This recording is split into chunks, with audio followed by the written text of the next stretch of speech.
What's up, everybody? Welcome to the Reject Rundown Watch Party, everybody. Man, it's UFC 326. My bad. I'm about to go 200s. I'm going to turning back time, whatever case it be.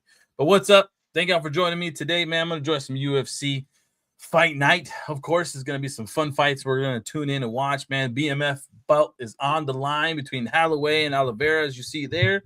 And it's going to be one electrifying, hopefully, matchup that we're going to end up seeing later on down the road. But obviously, I got the old man here on the show with me. Can't do it alone, man. Old man, say what's up to the peeps. What's up, peeps? Is me, old man RJ, the oldest player in the game. Here, ready to watch some good old-fashioned UFC. Yes, indeedy, man. Now, before we start the show with UFC and enjoying some fights as we're tuning in, we got the Reject Rundown show to talk about, man. There's a lot of stuff that occurred and happened this week that I got to share with you guys as we, pass it along with the show. As, pass the time while we waiting for these fights to kind of start and enjoy ourselves. So, first things first on the board, man. If you guys did not know, you guys ended up seeing the trailer debut of the Lancers TV show, man. It was, in my opinion, a good trailer. Okay, I know everyone is the dog in the trailer. Everyone's having these discussions and issues with some of the stuff that occurred during the trailer, right? But overall, I enjoyed it. Before I get into the actual things, but I enjoyed the trailer. The trailer was freaking awesome, man. It gave us a gritty version of what's to come. If we remember when James Gunn announced this show, they were telling us that the Lanterns was going to be a detective type of movie, True Detective style. And if you guys don't know True Detective, HBO Max has it. All right, so tune in, watch it there. It's a gritty cop, detective work. All right, crime show. This is a crime style of show. These aliens are kind of the police of the galaxy type of deal. All right, so make some sense. Have some sense into this. People understand that this is what's going to happen with it. Hal Jordan being the old timer, of course, can't move on. And then Jon Stewart being the new Green Lantern trying to make a come up, obviously. And yes, Guy Gardner will be involved in the show. Other Lanterns will be involved in the show. But we didn't see him in the trailer, which is okay. The less we get, the better it'll be during the show. All right. All these surprises will end up happening during the show. So enjoy yourselves, at least. Have a fun ride. Now, despite the issues at hand, James Gunn, please do not share any more. Maybe one or two things, it's fine, but don't share too much, man. Forget these fans. Don't listen to these guys who want to sit here and show us this, show us that, change this, change that. Chill. You did perfectly fine. What did you think of the trailer, old man? Did you like it, at least? From what I watched, I like that. I can't wait to see who the main villain is because they're gonna have somebody they're gonna face off. Will it be early for Sinestro? That's one thing I'm wondering. Yeah. Or maybe they introduce you to a new, different corpse. I mean, you have the Red Lantern corpse, which is based on Rage. Right. It'd be cool to see one of them come out. Right. As I recall, the Lanterns have been known to, like, in Justice League, you've seen John Stewart. He goes out there and he goes with the ring and he tries to study and investigate things out on the wild. He tries to investigate the crime scene. Right. So the Lanterns, that ring is gonna come to play here, where he's gonna use that ring to try and see what happened. And both of these guys joining together is like the Will Smith and Tommy Lee Jones. The old cat and new cat joining forces to take down whatever they both might have a connection to. Exactly. So I'm hyped. Good. Now, the issues that the fans were talking about, old man, were particularly, I guess I put it this way: they had an issue with Hal Jordan himself. They had an issue with him flying. They had an issue with the costume. They had an issue with the lantern itself. Guys, chill the hell out, man. People were talking about why doesn't he have this aura ring around him when he flies? If you guys have ever watched any of the cartoons and read any of the comics, he don't always have an aura. Lanterns don't always have this green aura around him. If you remember, and if you know DC, and if you know these characters, the aura represents like a shield. It's like a body armor. All right. Either they're in space controlling their breathing, Or the aura is when they're fighting and they don't get bullets hit to them. But they don't always have to have an aura. So chill out. Please come read a comic book and watch a show. Man, watch a cartoon for all I care. You know what I'm saying? Hal Jordan himself, bro, it told you, he's the old cop not willing to move on just yet. He's old. He's done this for a long time. He's grumpy. So, of course, he's not going to sit here and be this friendly Hal Jordan that we've seen over time. He's going to be some type of, old timer where he's complaining about everything. Or even then, his antics, the way he operates is going to be an old-fashioned style of cop where it becomes, on the border of, breaking the law, but really not breaking the law. So that's why he looks the way he is and why he acts the way he does. So there you go. Leave it alone. He's fine. He's perfect. I don't want him to change. I don't want nothing to be any different. The costume, old man, they have on there. You see this costume there, and everyone is tripping like, that better not be the freaking Green Lantern costume. That's ridiculous. What kind of style is that? It's a different style of a costume. That's not what it's going to look like. Hence why it's hanging up. All right? You really think is that their actual costume, old man? Do you really think they got to put on the costume? Let me ask you that question. Probably for Hal Jordan, he might have to, but I don't think John Stewart does. It looks like Hal Jordan has that old school lantern from the original lantern back in the 1940s, I think. I forgot. Okay. But I think the original lantern, he crafted his own suit in his own lantern. So probably Hal Jordan picked up that guy's powers. Like, you never know where this is going. That's why I never spit on a product until I've at least had a taste. If the taste is good, I'm going to enjoy it. If it's not, then I'm not going to order it again. Right. I'm okay with that. And that makes sense. Mm-hmm. That makes sense. But even that, old man, and also, too, if you notice on the picture itself, too, man, you see this little white little thing here? You see that little white little thing? That's another costume. In an actual case itself, hanging up in the closet. They're looking at these costumes.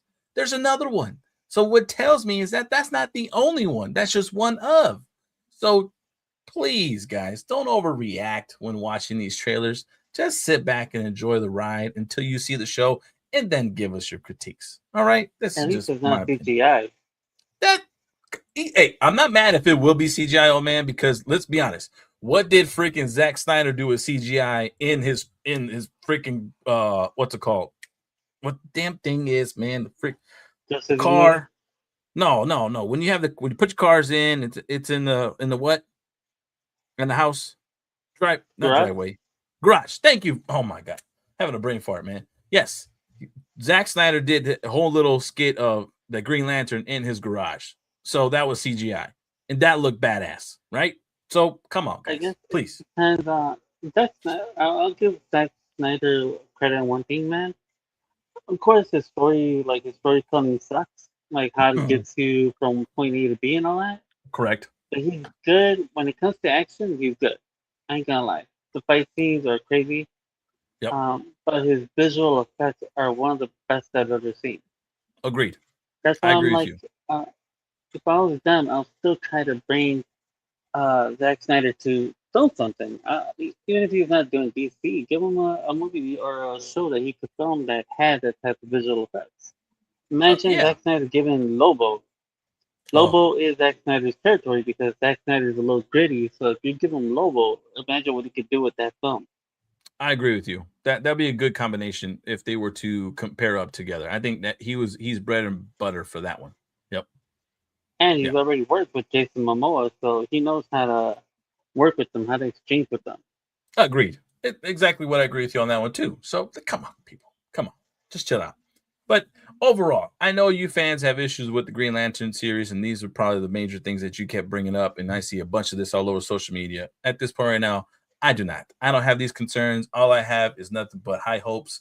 What I see out of it look good. It looks exactly what I wanted in a Lantern show. And at this point right now, I'm waiting for it to air, and which is coming out in August, my birthday month. So let's freaking go. Let's go. And on to the next thing. It's not even a movie. Oh, sorry. To be fair, it's not even a movie. It's coming out on HBO Max or whatever Paramount's going to do by then. It's Right. coming out on the map.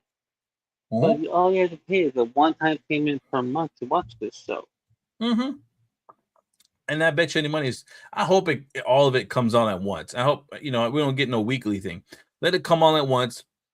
Let us fans binge watch it, and then all of a sudden go on the air and just talk about it like crazy. That's what I hope for. Because look at what they did with Wonder Man and Marvel. That was the way they did. That was fine. It became one of the top shows in Marvel. So they should copy that type of thing in this one and let Lanterns just all air in August and just come on there, and then that way we can enjoy it, critique it, and it'll probably be the top hit show to watch, at least in the meantime. My opinion.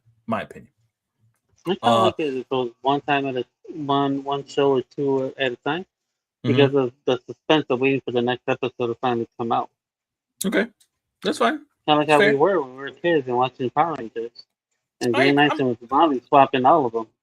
Yeah, look, I'm not a fan of that. I am a fan of those type of style of shows. The thing is just which show that helps at this point, and I think Lanterns right now will probably benefit for that. But I'm not mad at your decision either. I'm not mad at that either. But we got to get into what's posted over there. Oh man, Hall of Fame. They had another team, or at least another person on there to join 2026 Hall of Fame for WWE, and we get Demolition. I think that was the most speculated one for sure, the most one that should be in there that people kept talking about, and they're in there, man. They will be inducted, and they look like Kiss, my opinion, with some, with silver instead of white. I think that's the idea they got from when they created Demolition. Okay. If you look at when the Demolition were created, Kiss was already around, but these guys, the entrance, the gear, everything about them. They were like the challenge to the Legion of Doom. They had pretty good rivalry with those guys. Right. And it was a shame not to have Demolition 1 not appear in video games for the longest time. Yeah. So it's cool to have them back in a 2K game because they're coming out in 2K26. Yeah. So it's cool to have them back. But second, man, it's a tag team that's been deserving of Hall of Fame for ages now since they started doing Hall of Fame again. Yeah. Demolition's been a tag team that should have been there way back in the day when the 90s 80s superstars were going in. Demolition should have been in there with them. Yeah. So it's a shame that it's happening now, but at least it's happening, and they well deserve to have that. Okay. All right, that's good. Yeah, I never really watched these guys. I've seen them here and there, and it is what it is. But congrats at least to them. To give their props when it's due, and at least WWE has another entrance into there. So I think we're gonna get a couple more being announced. So we'll see what it comes around. The other thing is, old man, did you watch Marshals yet, by any chance? No, I'm actually gonna watch it today. So this is a spoiler then, old man. Sounds good. Don't worry. All right, this is the spoilers. Marshals came on. It did premiere this week, which I believe was this past Tuesday, and I watched the first episode. I'm excited for it, and it really was. I missed it, man. I missed the Yellowstone overall type of look, and Marshals is that little fresh new entrant into it. And the only dilemma that I have right now, and that everyone's kind of wondering why, but it does, I guess, in a way, make sense to what's to come for this season in general, is Monica. They killed her off. She died of cancer. It looks like I guess the well that they build in the water, and whatever was in the water was contaminated. A lot of people died of cancer. A lot of the stock, their stock, their farms and stuff like that got affected, and Monica was one of those entrants. So it sucks. It does suck that they did. My opinion, she was one of the pinnacle pieces in Yellowstone, one of the important characters of all in Yellowstone, and it's devastating to see and to hear from that. But I'm also not mad at understanding what direction they're trying to go with Marshals and the show itself. So I guess I'm not too mad, but it sucks. You ain't gonna see her, man. She was dynamic. I was a big fan of her, but also I was a little agitated with their relationship in Yellowstone because it's like, girl, just let him be with his family. Let him be the man that he needs to be. He's an outlaw. He needs to shine out like crazy, man. That's just my opinion. But yeah, oh man, I'm sorry to spoil it for you. Spoil it for those out there who haven't seen the first episode, but Monica gone. She gone. It sucks. It hurts. I don't like it really, but then I do like it. That's all. I don't know. It is what it is. I like it, but I don't like it. If that just happened, to honestly, no, it's okay. Reason why is because you want to have your main focus on Chase. Yeah. I think that's the name, right? Casey, yeah. Yeah. Forgive me. So Casey, he's your main character, and it's gonna be hard for him to be a marshal and be out there doing like hunting people down. Right. And then you gotta try to focus on Monica at the same time. And I think that's why they probably killed her off. And two, you never know what negotiations were like with her. So you never know if it's just something the actress decided not to continue on and they just killed her off, making it an easy way out, you know? Well, I did look into that. Just to kind of see the reason why, oh man. And the actual reason why was because of scheduling issues, the conflict. You know, she did want to return. The only thing was that she was already involved in some other projects filming and she couldn't do that plus this. So, you know, they needed to continue moving on. They couldn't wait, of course. So they decided to do the kill off. Now, what there is speculating is there may be some flashbacks, some, you know, obviously references or whatever case to be of Monica. So I wouldn't be, you know, surprised and shocked throughout as the season goes on that he does have a few memory, you know, few flashes of her and stuff like that in the first season, or even at that, she may be a big piece in the second season, which I'm sure there's going to be a second season in this case form. So yeah, that's the reason why. Scheduling conflict, she couldn't return. They had to continue with filming. So the only option that they have was to kill off the character in order to continue with the story. And looking at her and her acting ability, I feel like she's on her way to do Hollywood films now. So she's already done a few. Yeah. Yeah. If you ever get a chance, it's on Netflix. Oh man, it's called Wind River. It sounds weird and tasty. No. I'll watch it. Watch it. It's with what's his face from the character Renner that plays Hawkeye. Jeremy Renner. Jeremy Renner. Yep. Yeah. He's the main character in that one. He's you know, it's bases in Alaska, and there's a murder. He needs to figure out the murder, and he's also in the movie with Olsen, Elizabeth Olsen. She's also an FBI agent, and they collab. I'll watch it. Yeah, they collab and they try to figure out murder. And Monica's in the actress portraying Monica. She's in that movie too as well. So you'll like it. Yeah, you'll like it. Watch it. Yeah, it already has two people I want to see in the movie. Elizabeth Olsen and Monica. That's right. I get what you said. The first fight's about to start. That's right. All right. Tuning in the other thing real fast. NFL has some crazy shakeups, everybody. All right. There's some crazy shakeups going on in NFL. Stuck again. Yeah. We traded away DJ Moore. I wasn't going to bring them up, but they were one of the big pieces just because we Chicago. All right. DJ Moore is traded to freaking Buffalo, which is wild. Again, regardless, at this point, I kind of knew DJ Moore was out the door anyways. I think Chicago needed to do something this year to move on from him, just because you can tell by their connection with him and Caleb wasn't all that great. He only had flashes in the Green Bay games. That's it. Overall, I didn't, there wasn't too much of what I can see of DJ Moore. Caleb favors more. I mean, he favors Rome, and he also favors Burden at this point right now. He's starting to favor Burden, and Burden is starting to, and Loveland too. And Loveland, they're starting to rise at this point. And a lot of these guys are on the rookie contracts, so it makes sense as to why they're going to highlight them more. So Moore's out the door. what shocked me the most was Tremaine Edmonds. Sorry, let's say his name. Say his name correctly. My apologies. Edmonds. That was a big shock. I mean, he started the whole trend of we Chicago. You know what I mean? Like he was the big hype man in defense, and for them to move on from him, that was a big shock to me, in my opinion. I didn't really think that would have happened, but they did. They released him. They didn't.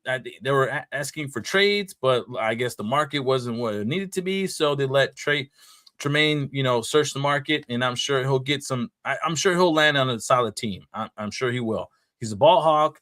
He intercepts the ball pretty well. As a linebacker, his coverage is pretty good, but he is a zone coverage kind of guy. Just my thought.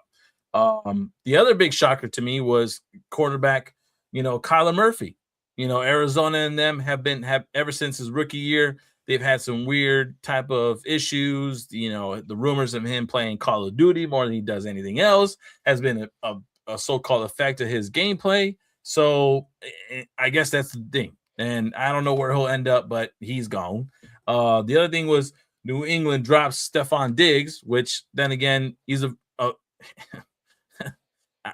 him and his brother are not making good choices outside the NFL. Just saying, old man. So for them to move on from Stephon, top receiver, I guess makes sense. Where he ends up, I surely hope the rumors of him coming to Chicago is totally fake. I don't think we don't need his ass. Tell me we did not whatsoever. So please, Chicago, don't do it. And any fans who sitting there saying it's a good idea, stupid. It's not a good idea. Stay away.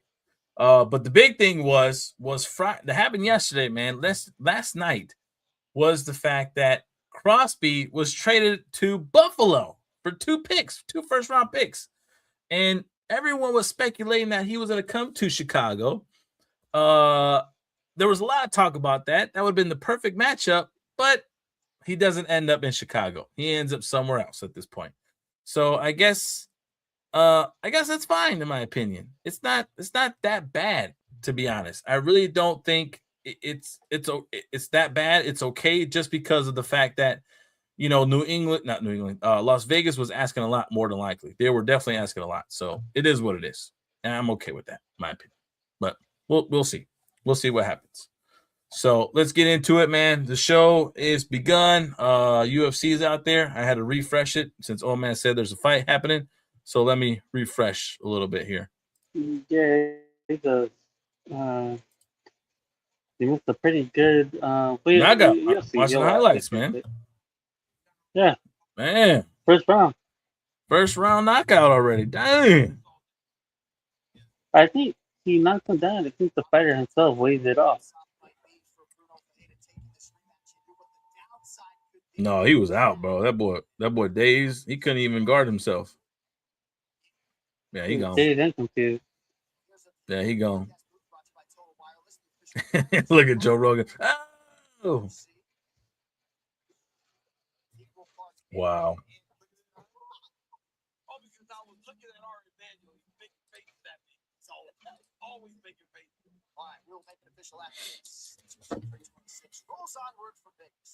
Man, he got a little welt. You see it underneath his lip?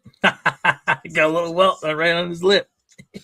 That was a strong punch. This guy Rodriguez has some power on him then. Yeah. He's been involved with some heavy hit type of fights. Not gonna lie. We've seen him a few times. He's been a victim on the other end, some knockouts, but yeah, he's a heavy hitter himself. He's definitely a heavy hitter himself. So on to the thing. I mean, his first round knockout for a good job. On to the rundown, man. The other crazy thing was, old man, is what we heard is the end of the Bear. This is their last season. They will no longer continue after the 5th season. The 5th season gets its finale. I guess I'm gonna tune in and watch the show. I have not watched it once, but obviously they get some praise. They got some awards. I'm gonna end up tuning in to watch it. I think that's one show that I'm actually intrigued to binge watch, to be honest. I think you and I are gonna have to make a choose a day where we both watch it and we both can talk about the Bear episode per episode if we want to. Yeah, I'm cool with that, especially here on live, man. It is what I'm cool with doing that. Oh, live reaction? I'm cool with it. What is it? Hell yeah. Netflix? Hell yeah. No, it's on Hulu now, if I'm not mistaken. Hulu? Yeah, Disney. So if you got Disney? Yeah, I do. We could do a live reaction to that. There you go. If I catch up on Marshall, we could do a live reaction to Marshall also if you want. There you go. I agree with you on that one. Do it. All right, on to the next thing, of course. Can't do a little promo without the, letting us know our sponsor in hand, man. Dynasty Barbershop. If you guys are in the Chicago area, Antioch area, to be honest, man, scan the barcode there, get your hair cut. Got cool ass barbers, got some cool fresh cuts.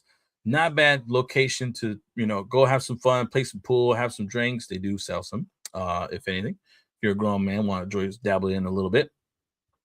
Like water, juice, all that good stuff. You know what I mean? It's a fresh little place. Video games everywhere, retro games and stuff. It is our stomping ground when we want to do some shows and stuff like that. When we get back into it, we will be doing shows there at the barbershop and having some fun over there as always. So get your cuts at Dynasty Barbers. Fellow in hand, if you like to watch wrestling, if you like anything about WWE, AEW, and all around the world, whatever case may be, tune in to Windy City Savage. Everybody on there, fellow Windy City Savage brother, as well as SG3 in the hand. You know what I'm saying? They enjoy themselves. They dabble live action sometimes. We've seen, Windy City Savage enjoy himself watching some pay-per-view events, but they do talk about anything but wrestling at that point. So if you guys want to hear... I'm going to be hanging out with Windy City Savage up in Vegas for WrestleMania weekend. Nice. Very good. Do some shows, man. Do some pics. Share on the social media there, old man. It's going to be fun. Please have some fun. All right. We shall. Yes, indeed. And if you guys like to dabble some cannabis action, you want to have some, tune into a fresh new show that comes about, enjoy himself in some cannabis, but as well as edibles, having some good time, enjoy yourself. Go over there to Roll It Up podcast, have some fun. Zach the Mac, brother in the arms. You know what I mean? Have some fun, great guests, talk about nothing but cannabis, enjoy themselves a little bit. What's the good about it in general, but also too, not just that, man. They have crazy ass conversations, funny ass conversations, good times. It's all but fun. It enjoys himself over there. So have some fun with Zach the Mac. Don't just cough right after we talk about it. It's cannabis, man. Cannabis does that to me, oh man, not strong enough like he used to be when he was young. Yeah. Tune in, rest into it, man. We just recorded an episode. We'll be airing this very shortly. So if you guys check us out. Check us out. Sorry. And I think the cha-cha over here, Tony Kiss, is that what's going on? Yeah, something like that. A little cha-cha. But check us out. Wrestle 2 podcast on Spotify. Tune in there. Old Man and I have some fun. We talk about wrestling as well as other topics on the board. And Old Man loves to share some old man stories. Old Man RJ just has some fun with his old man stories. And it's fun. Some of the stories catches me off guard a little bit, but I truly appreciate it, man, that we have some fun talking about some stuff. It's all three of us too, but we know Zach Mike's been missing in action. Yeah, working hard. I heard he was trying to get into Scary Movie 6 to the premiere because he was trying to see if he can, hang around with the Marlon and Wayans brothers. Yep. Yeah, I agree. I think they're a perfect match made in heaven right there. But also too, fellow friends, let me tell you something, brother. They as well talk about wrestling, WWE. They're on Facebook as well as YouTube, so tune in there.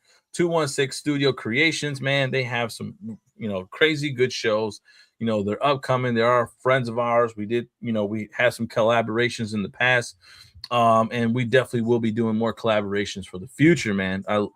Great partnership, great friends. Tom himself at Tom Productions, man. If you think it, he can ink it. All type of, apparel, any type of product you're thinking about, coffee mugs, freaking hats, t-shirts. If you guys see anything, go Tom's Productions. Tune in there, reach out for him. He could definitely do that for sure. But fun show. Our interaction with Tom and Alex are fun, especially our other episode we had with Tom is always a do-getter, pretty good show to do. So can't wait to get back on there with Tom. Agreed. Same. Can't wait to get back over there, man. Now, old man, get back to the show.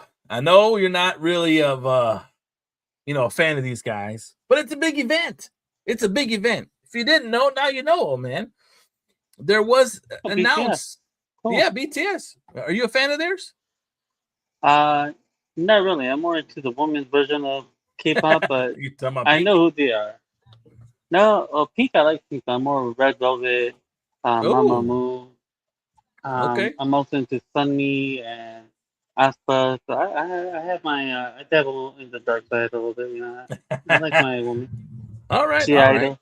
all right. That's cool. Pretty Well, much. I didn't see it. I just saw a recent commercial about it, and I'm actually, I listen to BTS. I like some of their songs and stuff, and I'm not, they're not too bad. They're a boy band, of course, and not for my genre, but in essence, they're cool. All right, they got some clap. Now we haven't seen BTS because obviously in South Korea they have to join the military, you know, at a certain age. They got to do a certain time frame in the military, and then afterwards that whatever they want to do and stuff like that. So everyone's done with their tours.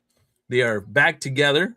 They are joining forces back again to do a live event on Netflix, which is crazy because the time frame of it and when it airs with us here, so we can watch it live, is early ass morning. All right, so it's a live event on Netflix. Yes, it's a concert, of course, premiering Saturday, March 21st, 7 a.m. Eastern time, but also 4 a.m. Pacific time. So, man, that's going to be But a Central crazy. Time gonna look like. That's going to be something around either. Are you thinking like 5, maybe give or take? You know what I'm saying? 5, 6 in the morning. Yeah, So, they it's nighttime when they are, because I know right. I've seen like when some of the K-pop stars go live on Mm-hmm. Instagram and stuff. It's like early in the morning for me, and it's like late at night for them. They're like, "All right, everybody, well, thank y'all for tuning in. I'm about to go to sleep." And I'm like, "What?" I'm like, "That's just waking up." Exactly. Exactly. So I'm, it's okay. I get it's cool. It's something different that we're used to, but come on, man. It's their comeback and they're on Netflix, and I'm not gonna be mad at this at all whatsoever. What they're trying to do. So be excited, those young fans out there who want to see BTS do their comeback tour because they're starting it off, and it's gonna be fun on Netflix to watch. And it is what it is. Have some fun. Have some fun, man. But talk about wrestling like we were discussing a little while ago, man. If you didn't know, now you know. Road Dogg is gone from WWE. Now, I'm not. It's kind of weird that all this is happening after we got the Netflix Unreal. After we've heard the choices of freaking Michael Hayes and this whole drama around Chelsea Green and the decision of what's happening there. So, to me, this feels like a little too coincidence. And it feels like that because of the outrage of us fans, he has to be the sacrificial lamb at this point. They choose him and they're deciding to let go of him because he was thinking the way us fans were thinking on his ideal of the issues at hand with what's his face? What's the gentleman that was with John Cena? That he was best friends with tag teams with. R-Truth. My apologies. R-Truth. Yeah. R-Truth. Yeah, no, their decisions were R-Truth and how he was the way they were handling his storyline with John Cena turn heel, and then with Chelsea Green. He's a fan of Chelsea Green. He wanted Chelsea Green win the title. We want Chelsea Green with the title. They have an issue with her title reign, but also too thinking that she's not at that level. So why are you letting him go? Why are you letting him leave? What is the problem? It doesn't make sense to me that you do so. The things that he is in his mind thinking of and wanting these certain wrestlers be at the pinnacle point of having in front of the camera, in front of us fans, makes sense. But when it comes to him explaining it to the rest of the guys, it seems like he's having a pushback. And all of a sudden, he's gone. It's way too coincidence, in my opinion. I don't like it, man. I truly do not like it. Do you feel the same I do, or what do you think? Yeah, I agree. I think him leaving was more based on the fact that he stood out between, like, he didn't agree with Michael P. Hayes and Triple H. Mm-hmm. And I think that's something Triple H doesn't like, is when if somebody else shines him, which has been known that, Triple H tries to get rid or bury the person who makes him look bad. Yeah. And look at the fact that this is your own friend, somebody who, you work quick with.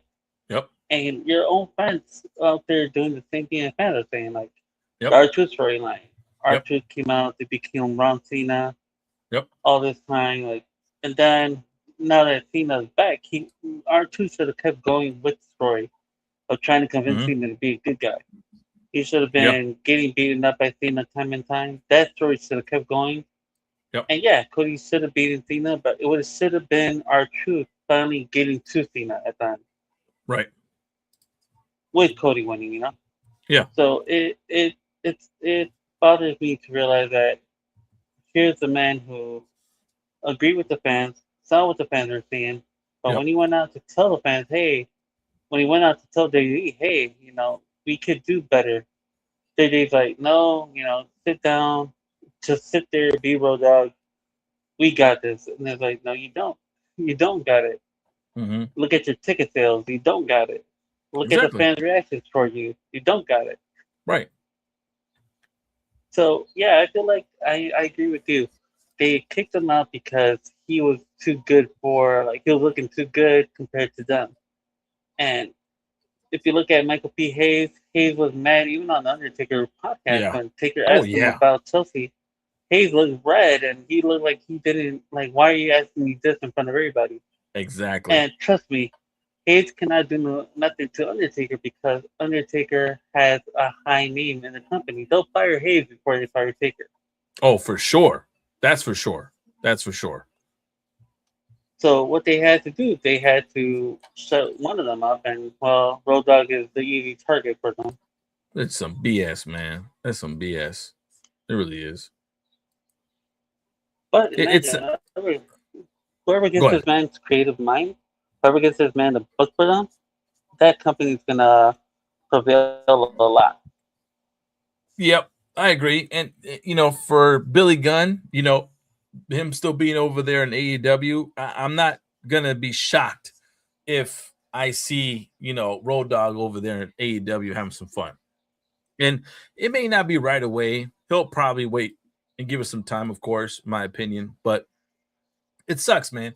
He had the right mindset of all this type of stuff, and I don't think they treated him with respect in this case scenario. And I think this is going to be a big outcome of what's to come after WrestleMania if WrestleMania becomes a failure, and they're going to be really looking for Triple H's head, in my opinion. And of all things, this is going to be one of those stepping stones of that issue. First, it's going to be the Netflix Unreal. Then it's going to be the Chelsea Green and the issues that's with her. Then it's going to be the R-Truth scenario, what went wrong.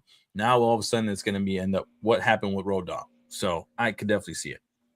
But it is what it is. We'll see what happens. Not only Triple H, I think they'll target Michael P. Hayes first before Triple H. Oh, hell yeah. Okay, I see it from there.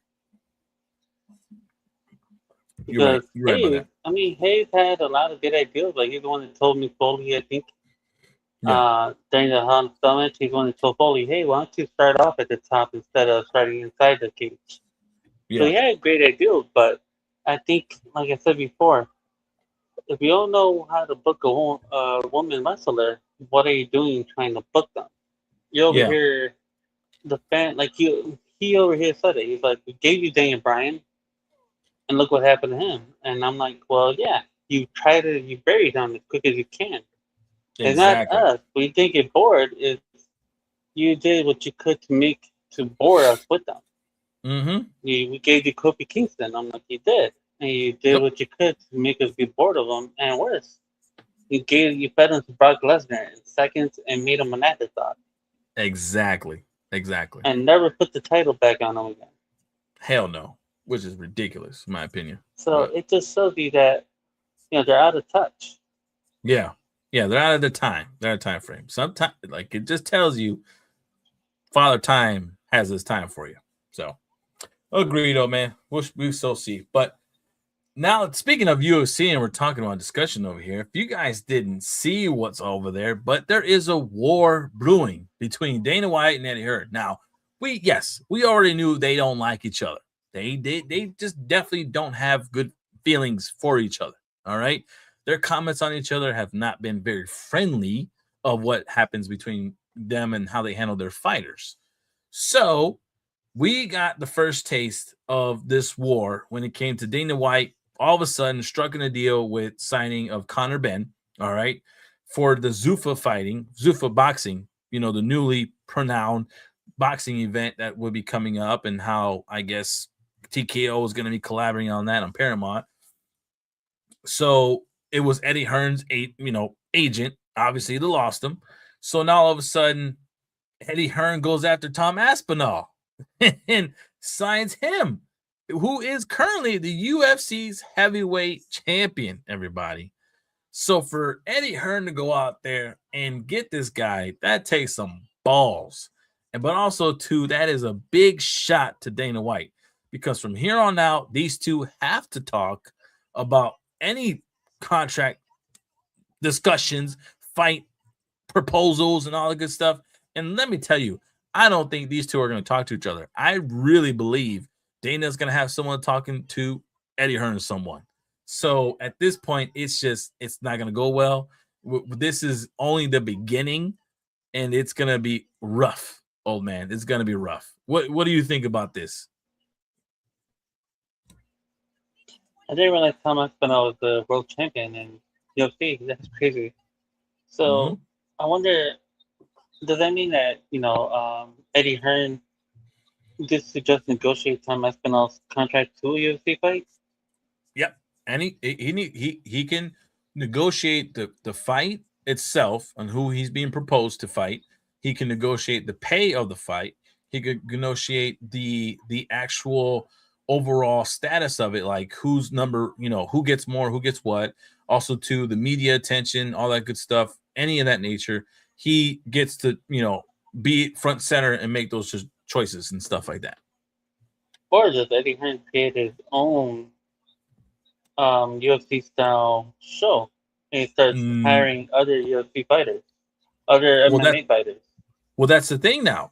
Like, Eddy Hearn is a boxing promoter. He's a boxing agent in a sense. He's only promoted boxing events. So for him all of a sudden to sign Tom Aspinall, old man, it just seems like as if, he's dabbling his foot into MMA style of negotiations. What I haven't heard is any of that nature of him, doing MMA events or any of that nature. This is the first that I'm hearing that he is even dabbling into it. The only conversation he's ever had is if he signed someone to a boxing event in those celebrity fights. So right now, currently, this is, it's wild to see. It's really wild. And I'm really intrigued on what's going to happen afterwards. I am too, because now let's say he does create his own mixed martial arts league. Now you have competition on both sides. He just picked up the heavyweight champion. Who knows who else he'll get? He'll probably get the people that Dana White didn't want, and he can make those guys stars and rub it in Dana White's face. Exactly. So that's another thing you're looking at, is there is war brewing between those two guys, and we're about to enjoy good old MMA wars now. Hell yeah. It really is. It's really going to be don't forget, one of the the Blart brothers. No, not the Blart brothers. The Paul brothers. The Blart brothers. That's good. That's a good one. Jake Paul has his own thing going on too, with his UFC fight going on. Not UFC, but MMA fight going on. Yep. So he's dipping his foot out there. So there's a lot of competition going on now. And you know who's not happy about it too? De La Hoya. Yeah, exactly. He himself is really going to be like, I want to get into it. Now, we all know what De La Hoya did in the MMA events in signing, like, Chuck Liddell, Tito Ortiz, and those type of style events when he was in charge of all that, and that didn't make any money. So it's not looking good, man. It's not looking good. Not looking good at all. But actually, it's not looking good for him. But it is looking good for the world of fighting, right? At this point, it just draws more attention for us to want to pay attention to first things, and also to talk about, because it's like, man, who can they put in the fight, and who can they actually announce and sit there and say, oh, this is it, this is what's up. So I don't know. That's why I'm excited. Gotta wait and see. Yeah, we'll wait and see. Wait and see. All right, everybody, man. The next fight is up. Let's get into it real quick, man. Let's dabble into it. Dogg versus Michael Johnson. Yeah, let me put up the actual. How many minutes are you in? Because I'm already at the announcing of the fight. Yeah, I'm at announcing the fight. So this is at I can't even tell the minutes right now. Like a minute and 42 seconds. He just announced Michael Johnson. He's just announcing Michael Johnson. So I'm waiting for the other one. So he's introducing Michael Johnson. So, staying at the whichever corner he's at. But he's on the corner. And now he's about to introduce the other fighter. Oh, yeah, let's get into it, man. I want to see this. Isn't here the picture you have of Drew Dober? Looks like he just got done with the fight. That's all they had, man. I think this was a last minute sign up. I don't think this was an actual promoted one, because they picked him up from they picked him up from the prelims. Like, hey, I know you just had a fight, but come over real quick. We need you to pull in real fast. Oh man, so I'm like, let me scramble, at least get some pictures of either one of those bad boys and put them together. But it is what it is. Dude, damn, my goodness, round number one, huh? Oh, stop it, old man. She's nice. She's okay. Hey, everything's good for the old man. Oh man, found himself a new girl. Oh man, by any chance, do you hear anything that comes on board on my fight? A little bit, but not too much. All right, good. Okay, I'm at 452 in the fight right now. Where are you at? I'm at 450. All right, sounds good. We're close by. All right. So I think Dauber versus Johnson in this case scenario, I'm gonna end up going with Dauber. Johnson's the veteran. Johnson's been there. If he gets hit in the jaw, I'm sure he'll get knocked out. My opinion. So I'm gonna go with Dauber. So Johnson has a weak jaw. Well, if you're a veteran fighter, and you put it this way, oh man, once you get knocked out, what ends up happening? You get knocked out pretty good. Exactly. So he's gotten knocked out quite a bit. He can throw some hands. He can knock out people too, but he gets hit pretty hard, man. I don't see him being that type of fighter where he can go the distance, in my opinion, going blow for blow, like we saw Lopez versus Volkanovski, right? So in this case scenario, it's not gonna be like that. See, he can throw. He can throw. Yeah, he gets good combination. He got knocked out by Poirier. He's got knocked out by Connor. So I'm saying, man, I don't know. I'm surprised he didn't bring up a whole list of knockouts. And then he got knocked out by this guy. And he can go. Look at him. Yeah, he can go either way. He'll go. He'll go either way. That's funny. Imagine a UFC fighter who only shows up to lose. And it's like they probably kept him there just to see who knocked him out better. Mm-hmm. I like the fact that Dober is not trying, even though he seems like he's more energetic, he's not trying to get into there, even especially after nice punt. What was it, nice left hook, man? From Dober to Johnson. Yep. Ooh, that kick almost made a trick. Bro, is it just me or does Dauber look like he's 2 sizes bigger than fucking Johnson? You think he's 2 Johnsons bigger than Johnson? He's dead ass just double the body size of Johnson. Oh, good freaking jab. Don't count out the skinny guys, man. I mean, I'm surprised that Johnson, even with those skinny ass legs, he's still hurting Dauber. Yep. Ooh, Dauber threw it in a good right hook right there. But Johnson caught him back with a nice little punch to the body. Yeah. So Johnson has good speed, but Dauber has the power. Yep. But the weird part is that Johnson's legs are strong because a while ago Dauber kicked on him. Dauber almost tripped on his own kick. Yeah. Ooh. It makes me wonder how much these two guys weigh, because it would be funny if they both weigh the same, you know? Good question. I think they did share the different weight class, or at least where they're at. Dauber at 28 and 15 record wise, and then Johnson's at 25 and 19. So they're not, they got the same style of MMA fights at least in there. But I think Dauber is about the same amount of losses. Yeah, really, to be honest. But I think Dauber's freshly in UFC, if I'm not mistaken. I know Johnson's a veteran in UFC for sure, but I think Dauber's trying to make a good name for himself. One of those make and break fights. Yeah, where Dauber has to win to nice back kick. Yeah, spinning back kick from Dauber connected with Johnson's elbows. But what I think Teddy Atlas said is, the more you kick the elbows or the more you kick the legs, they're gonna work down, and that's gonna open up more. Exactly. Like this is gonna tire out the arms, like in that nature for sure.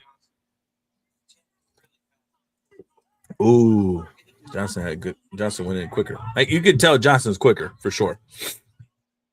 That's what I was gonna say. Like you can, no matter how big the guy is, the smaller guy. In this case, Johnson is a smaller guy due to body size. Right. And then there, that was a good 1-2 combo. Mm-hmm. Speed can still do damn. Yeah. Speed can still have a factor in the fight. Exactly. This is where you can see Johnson's the better boxer, at least in this, for sure. And I think Dauber is a better kickboxer because he throws pretty good kicks. Yep. But Johnson got pretty good defense. I think that's why his body is as skinny as it is, but it helps him, bob and weave and slide out of there. Right. All right. And of round one between the guys, and if you had to take it as who wins round one, I think I would take it for Johnson. My opinion. Oh man, what do you think? I give it to Johnson too. I think Johnson was. It wasn't that he was more active; it's that his shots were more clean in that round. Yeah, he was connecting more. Right. He did pretty good defense against Dauber. Right. And Dauber, even though he got a few kicks in, but he didn't complete much of a pain for him. Yep. Yeah, I agree. Ooh, there's a show, man. So on the commercial between the marshals, man. Telling you, this is gonna be a good show. It's gonna be a good show. I'm really excited for this. Okay. Like I said, you see how he's showing how he has to do all these things, and he's out there nonstop. So it's hard for him to come back home and sleep with his wife and be like, "Hey, baby, guess what I did today? I got shot." and that's specifically right. She did. Monica never really wanted him to do anything. Monica wanted him to be a veterinarian if she had a choice. And said, no, let's go. Round two. Uh-oh. So my thing is, though, if I was Dauber, if he knows a little bit of wrestling and at least control, putting him against the cage, that's what I would do right now. Him being the bigger guy, I would definitely do that. Pin him against the cage and give him a lot of the beating from against the cage in that matter. Use your body to wear him down, tire him out, and just beat his ass up against the cage. My opinion. That's where I would go. The only thing about Dauber is that Dauber is not able to get in at all. Look at every time Dauber tries to come in, Johnson's slipping out and punching. Right. Ooh, good. Wrestling's not good when you got a guy backing up and keeping you away with his jab. Yeah, true. So if I'm Dauber, best thing you do is continue kicking those legs. I mean, those little legs might hurt when you kick them because it's like you're kicking a tiny stick, but still. Right. Kick at them. Yeah. No, I agree. Thighs, too. I wouldn't kick the foreleg. I wouldn't even at the thigh. Same. I think the more you hit the thigh, the easier, more weakening it's going to be. Mainly when it comes to the up and down motion. Like when you ever do a squat and going back up to do like a level change, it definitely affects it for sure. Yeah, I agree with you on that one. Dauber keeping him away with the punches. Mm-hmm. Oh, see what I mean? Ooh, nice little kick. Johnson got some good jabs, man. Johnson's trick, Johnson's road to victory. Ooh! Oh! Oh! Oh!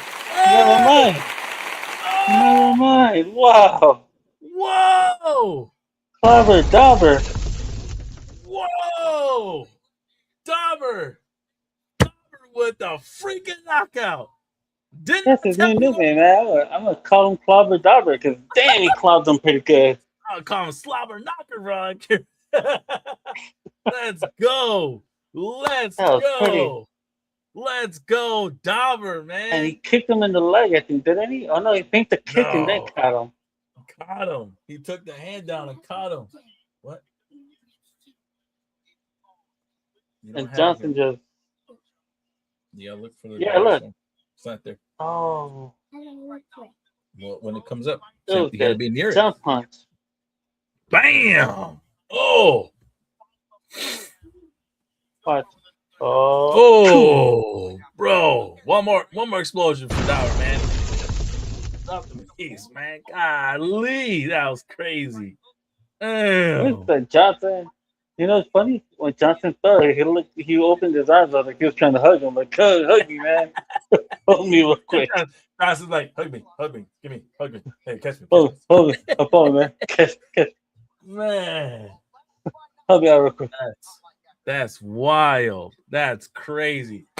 I told you, great job. Of them. I mean, this fight was one of those like you gotta get made, you gotta win it. Dauber's just coming in. I mean, Dauber's just coming in, man. Who is that country girl? This guy. Yeah, good job, Dauber. Let's see. That was a victory in 2026. In 2025, I want to see his last fights. He lost his last fight, or what was it? March, October. Okay, no. So in October, he won his fight TKO against somebody named Kyle something. Can't say his last name. And then early in that year, 2025, he lost his fight, TKO in the first round knockout in March of 2025. So 1-1 in 2025 at least. But now he's starting off with 2026 with a knockout victory. So let's go, man. You know, I don't know if he's title contention type of guy, but he is that type of guy you put in the card and make a splash. You know what I mean? Look what he did.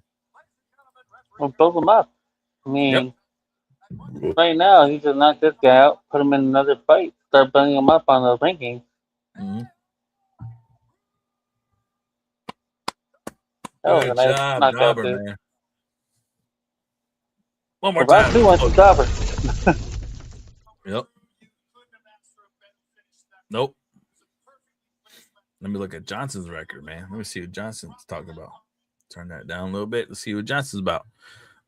Yeah, see, this was a last minute fight because Johnson was supposed to fight somebody named Hernandez. That Hernandez guy got dropped out.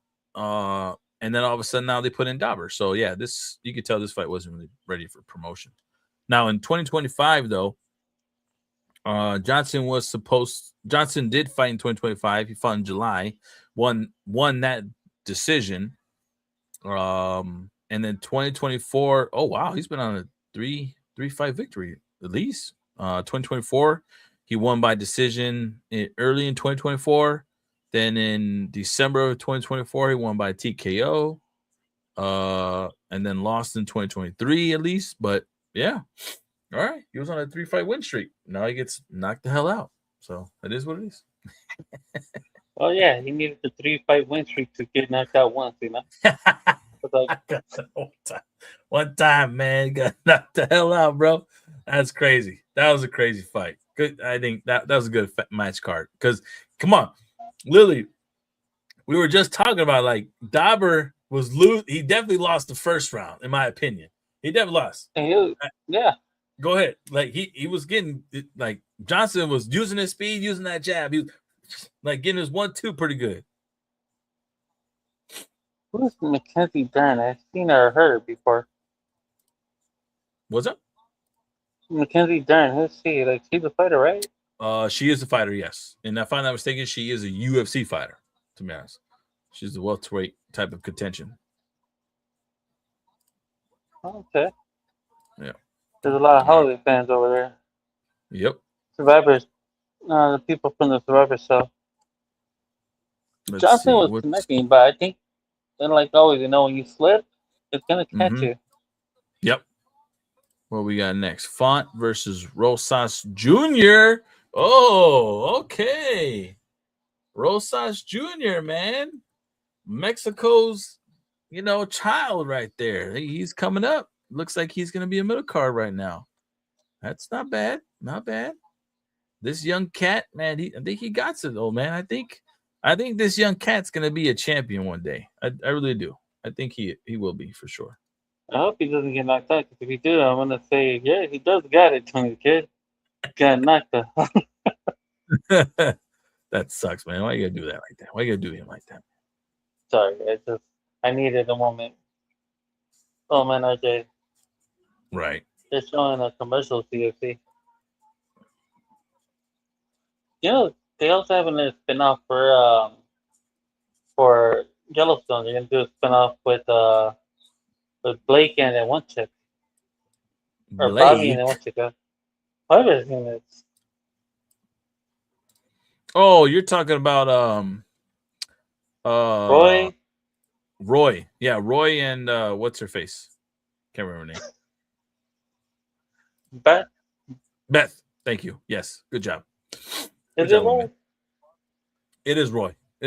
Roy and Beth. Yeah. Okay. I think. God damn it, old man. Why you got me double thinking myself, man? Hold on, man. That fight's coming up. I had to get that one ready. Let me get that ready. Yes, I'm gonna check right now. Let's see. Make sure you know what you're talking about, Let's go. I think both of these guys. Let me Google this, old man. Let me Google this.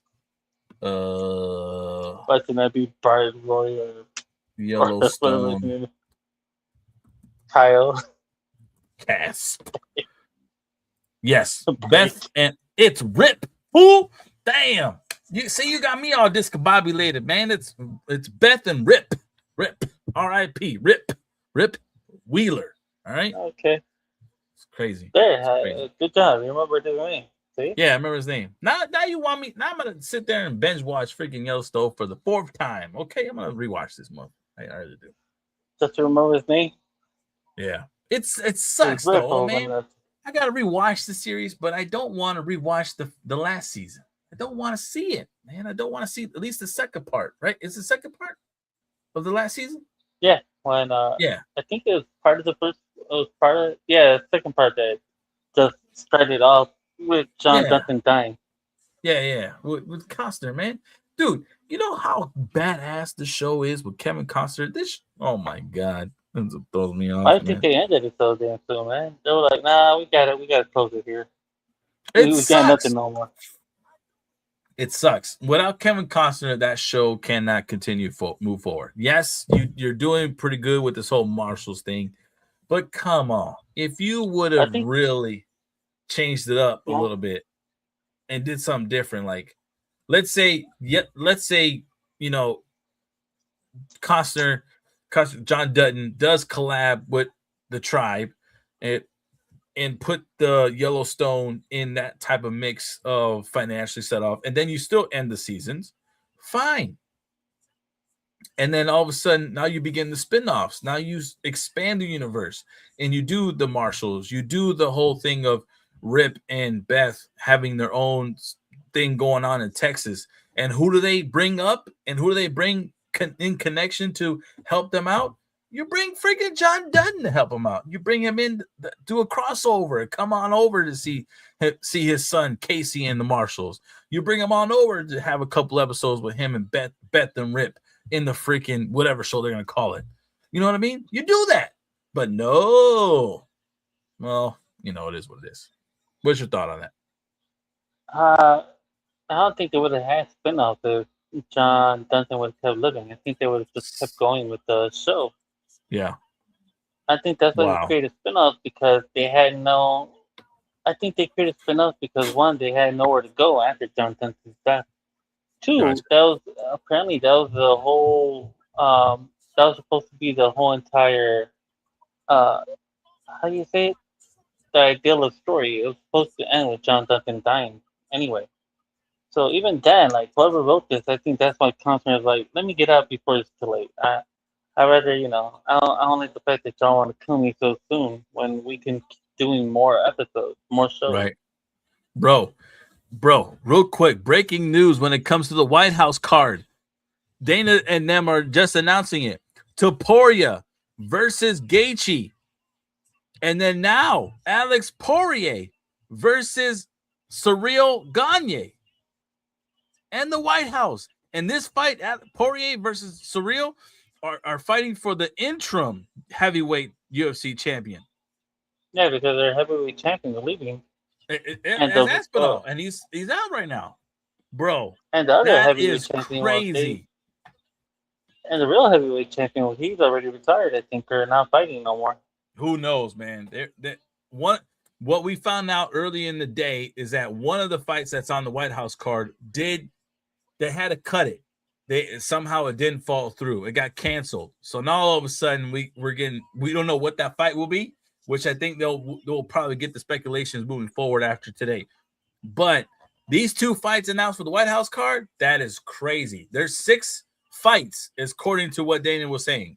And right now, we got at least Topuria versus Gaethje, my fellow Spaniard in Topuria, and then now we're getting Poirier versus freaking Cyril Gane. That is crazy.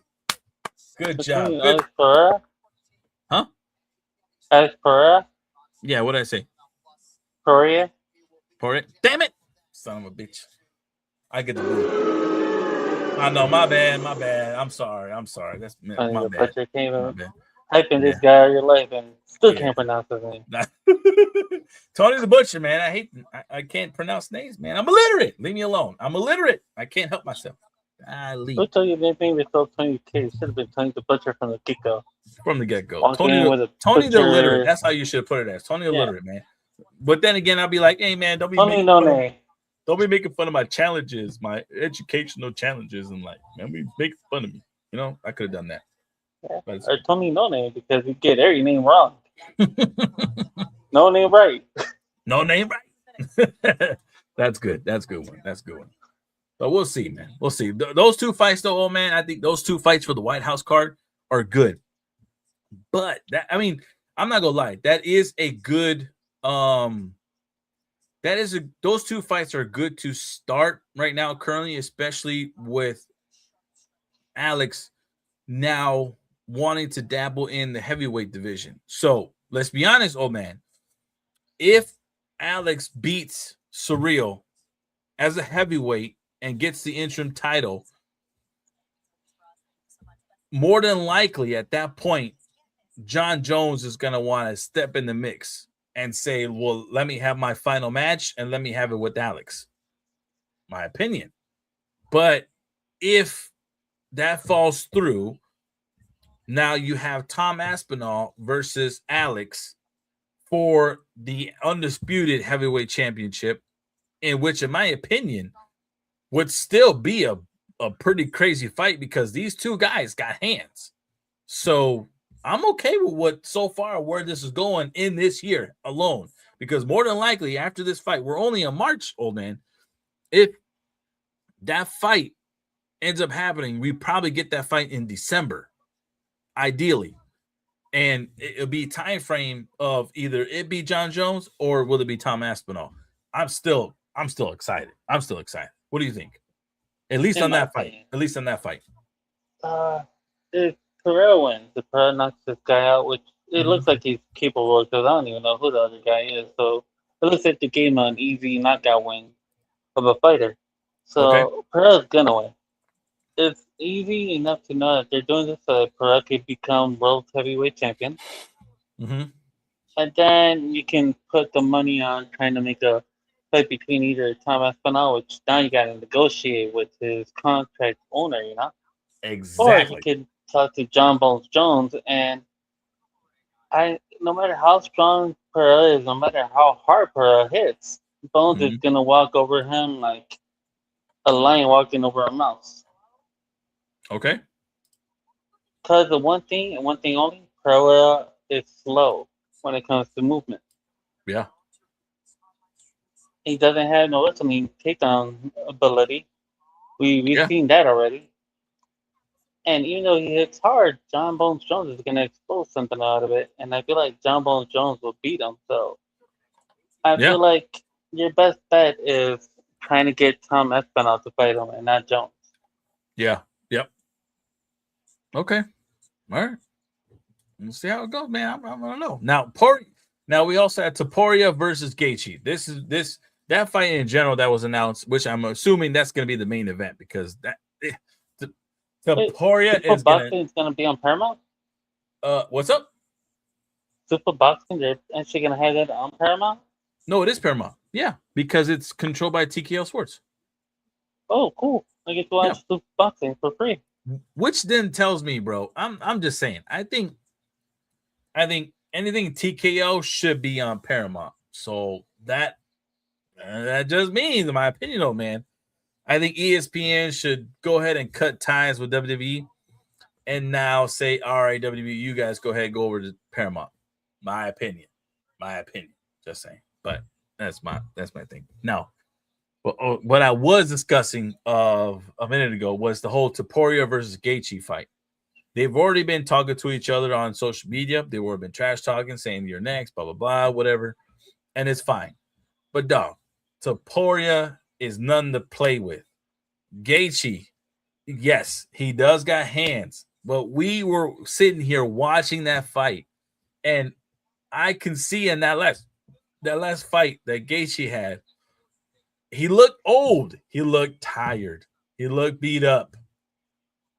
If he better have a solid camp in order for him to have a great matchup against Topuria. Because if not, Topuria is going to knock his ass out the first round.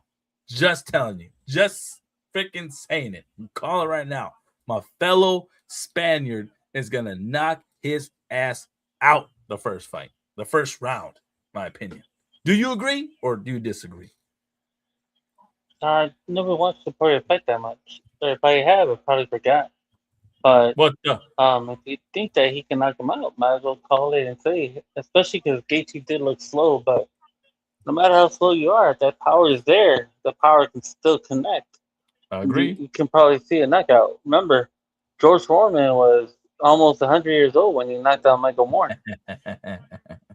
That's great. It was like 46, 48. He beat Gaethje beat Patty, if you remember. Gaethje beat Patty, in January. And he outboxed Patty. Patty is fast and energetic. Yeah, Patty got worked. Patty got worked that whole freaking 5-round fight. But again, it's weird. That's what I'm saying. It's weird. That's my thing, though, old man. If we can rewatch that fight too here on Paramount, we can rewatch that fight. And if we see that fight between Gaethje and Patty, Gaethje looks slow, in my opinion, which it's weird why Patty didn't, capitalize on his slowness and use his young speed to pound on him a little more, catch up. But again, oh man, you're right about Gaethje's boxing. It was I think the tipping stone of why he won against Patty, because the way he outboxed him made it better in the octagon. And I think it surprised Patty that his boxing still had some power in his punches. So you're right. Every fighter has a punch and has that knockout power. That one punch can land and can definitely get you out. But Tyson said it best. Yep. Go ahead. Tyson said it best. Everybody has a plan until they get punched. That's true. Everyone has a plan until they get fucking punched.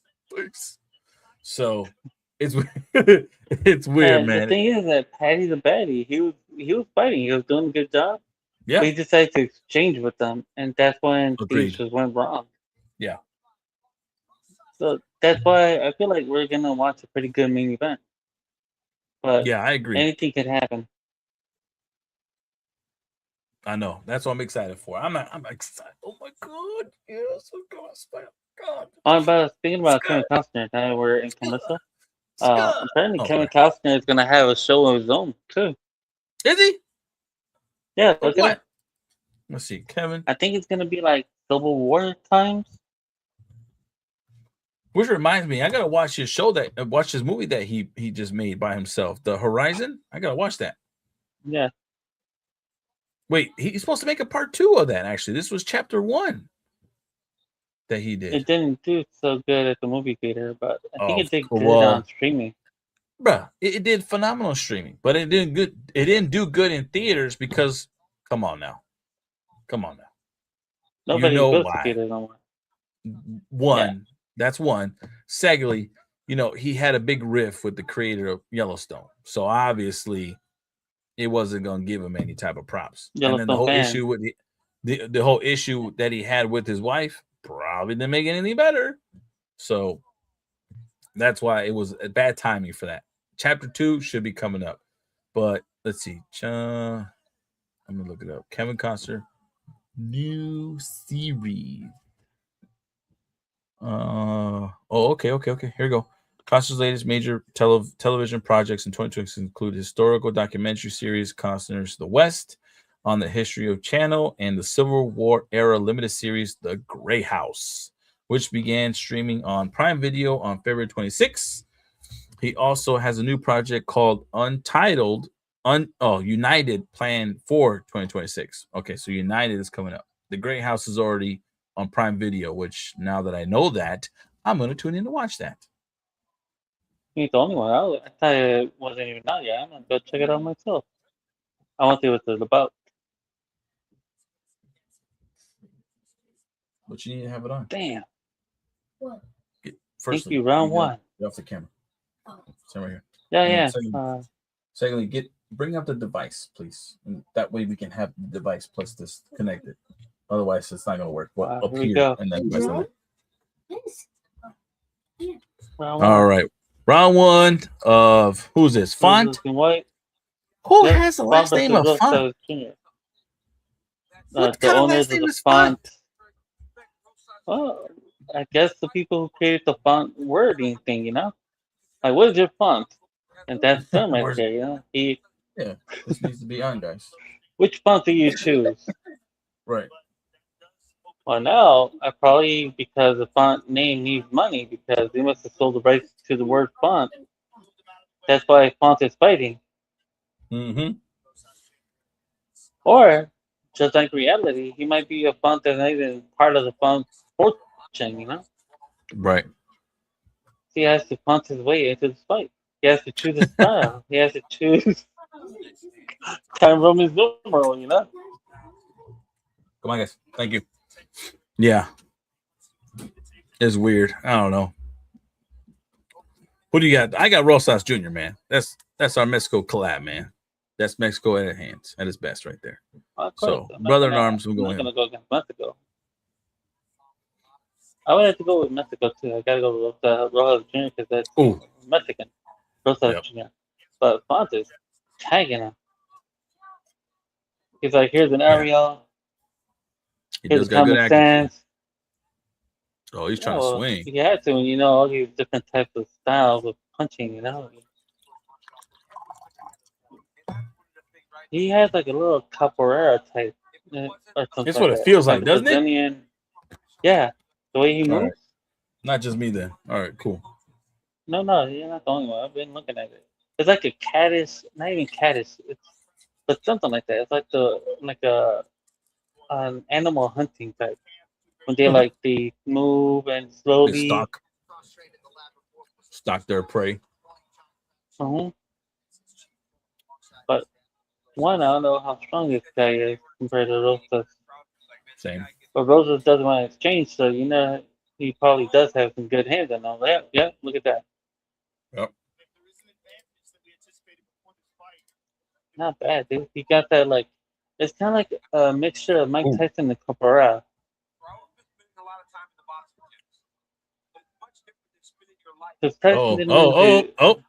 Rosa gets a takedown. He almost had Rosa in a.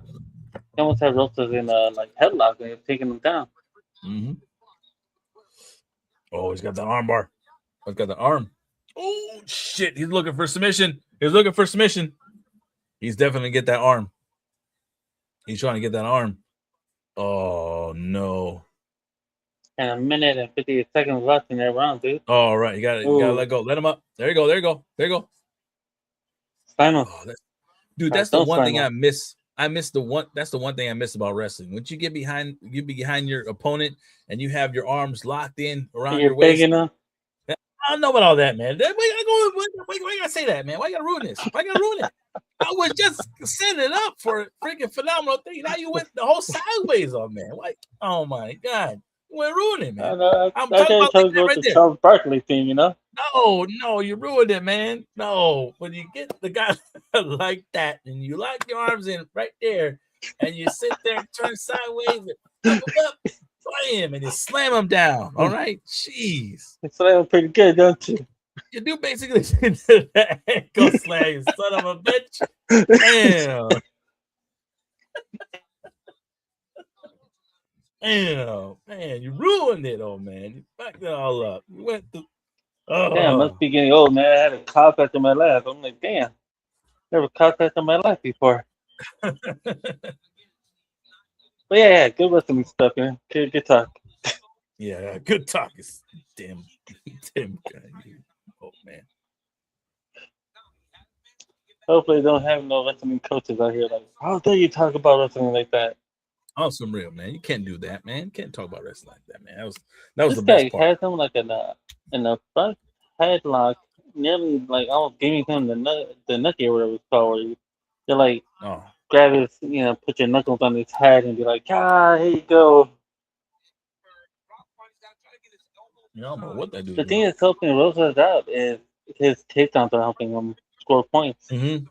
Right. I think at this point you give Rosas the win just because you control the last last minute or so with his wrestling.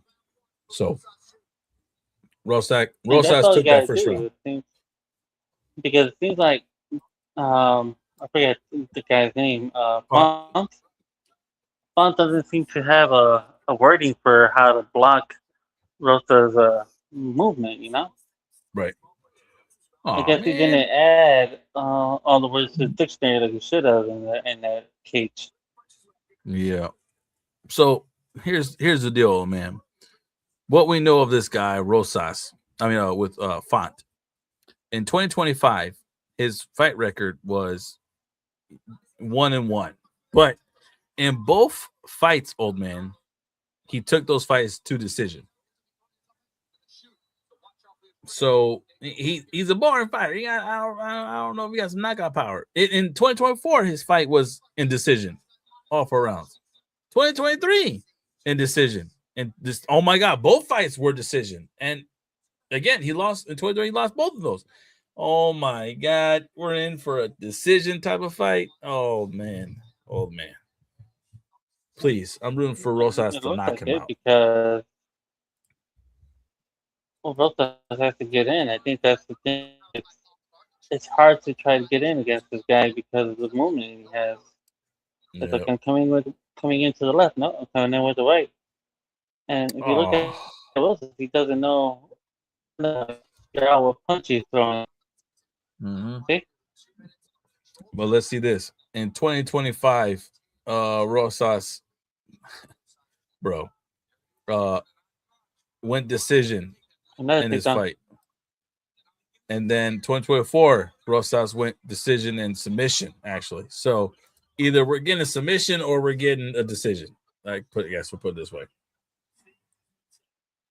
Nice reverse from Rosas, but he's got him in a headlock right now. Armbar. That doesn't look good. Ooh, those are the Where you at right now, old man? I'm at 356. I'm at 354. All right, that's fine. We're like 2 seconds apart. Good job.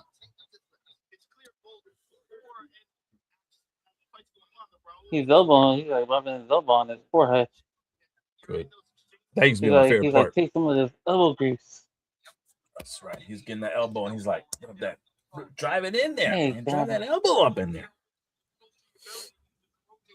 I'll give you one thing, man. This Punk guy has some pretty good like ground work. Yeah.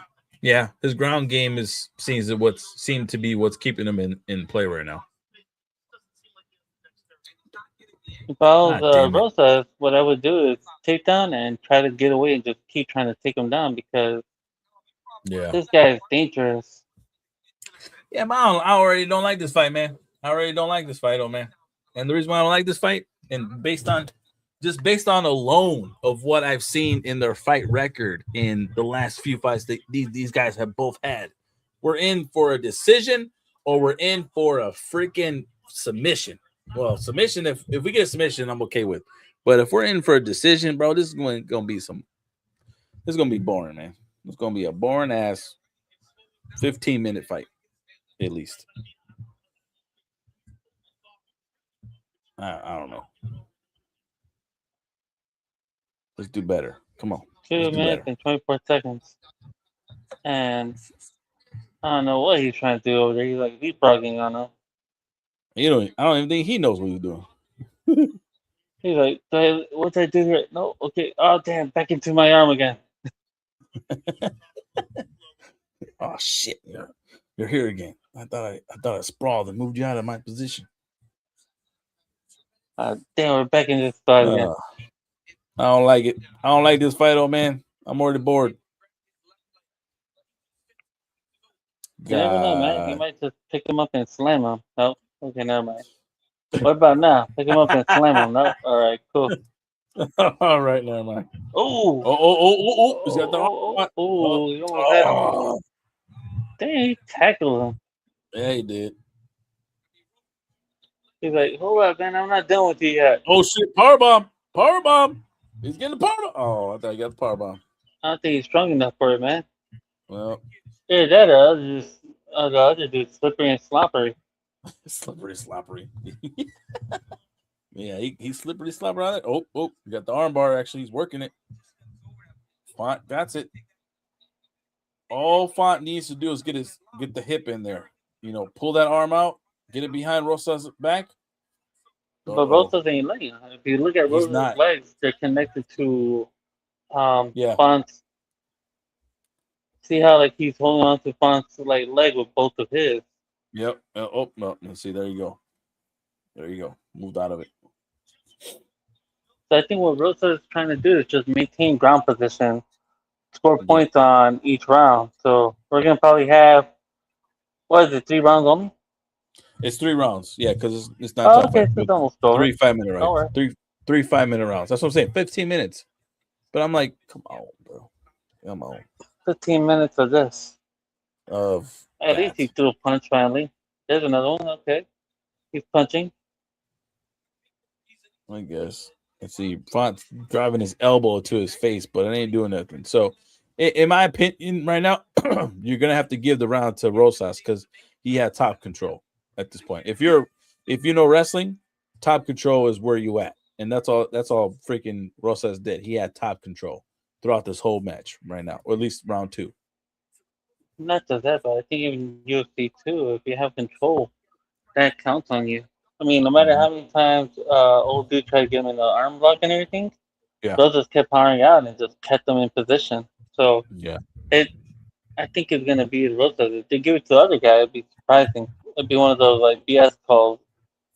Okay. All right, here we go. Final round. They're like, how you doing? Not good. All right. What about you, Rosas? How you doing? He keeps trying to break my arm, man. Really? Yeah, the same arm. All right. Oh, for real? Yeah. I don't like it. Tell him stop doing that. Tell him to work on the other arm because I need his arm for writing. Yeah. Oh,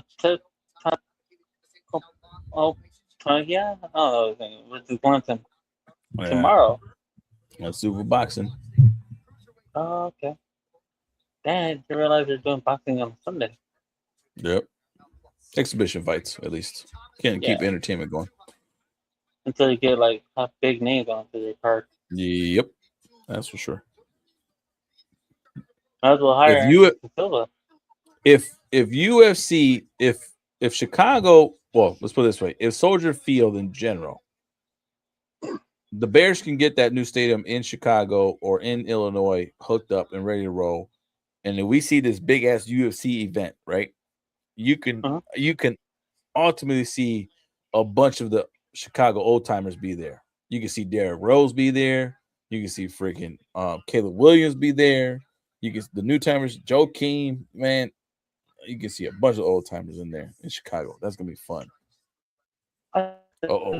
Soldier Field. I think they're trying to turn it with which they are bound to, you know. So Soldier Field is going to be open. I think they're trying to turn Soldier Field into an event stage now, where people can do like concerts and stuff like that. Yeah, I'm cool with that. I think so that'd be better. Imagine having a boxing fight. Boxing can sell out a lot too. What's up? I said boxing can sell a lot too during that time. To be honest, I think they could do a UFC Netflix type of event, what MVP event that Jake Paul does. You know what I mean? Like, I'm sure he can host an event over there in Chicago during the summer for sure, and have a bunch of people in there. And even then, I don't think freaking Jake needs a big stadium. Yeah, I don't think Jake needs a whole state, like a big ass stadium like Texas or whatever case would be. He could just generally put on a nice little fight, top fighters, whatever. Even himself or his brother Logan Paul could come on fighting, whatever case it be. And do a little event there. He's gonna make millions. It's gonna make millions. It will. It will generate. Yep. That's unlike boxing and UFC they can do something at Soldier Field during like summer times. Yep. And even fall. Or even spring when it's still like nice and warm outside. Yep.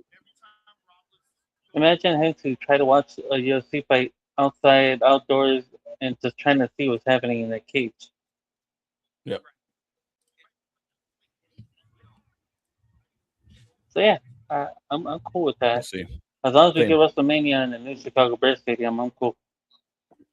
Or at least in the new Illinois Stadium. I think Arlington Heights needs to happen for sure. With all the good talks and new legislation that happened with Illinois, it seems like it's a go. But then again, when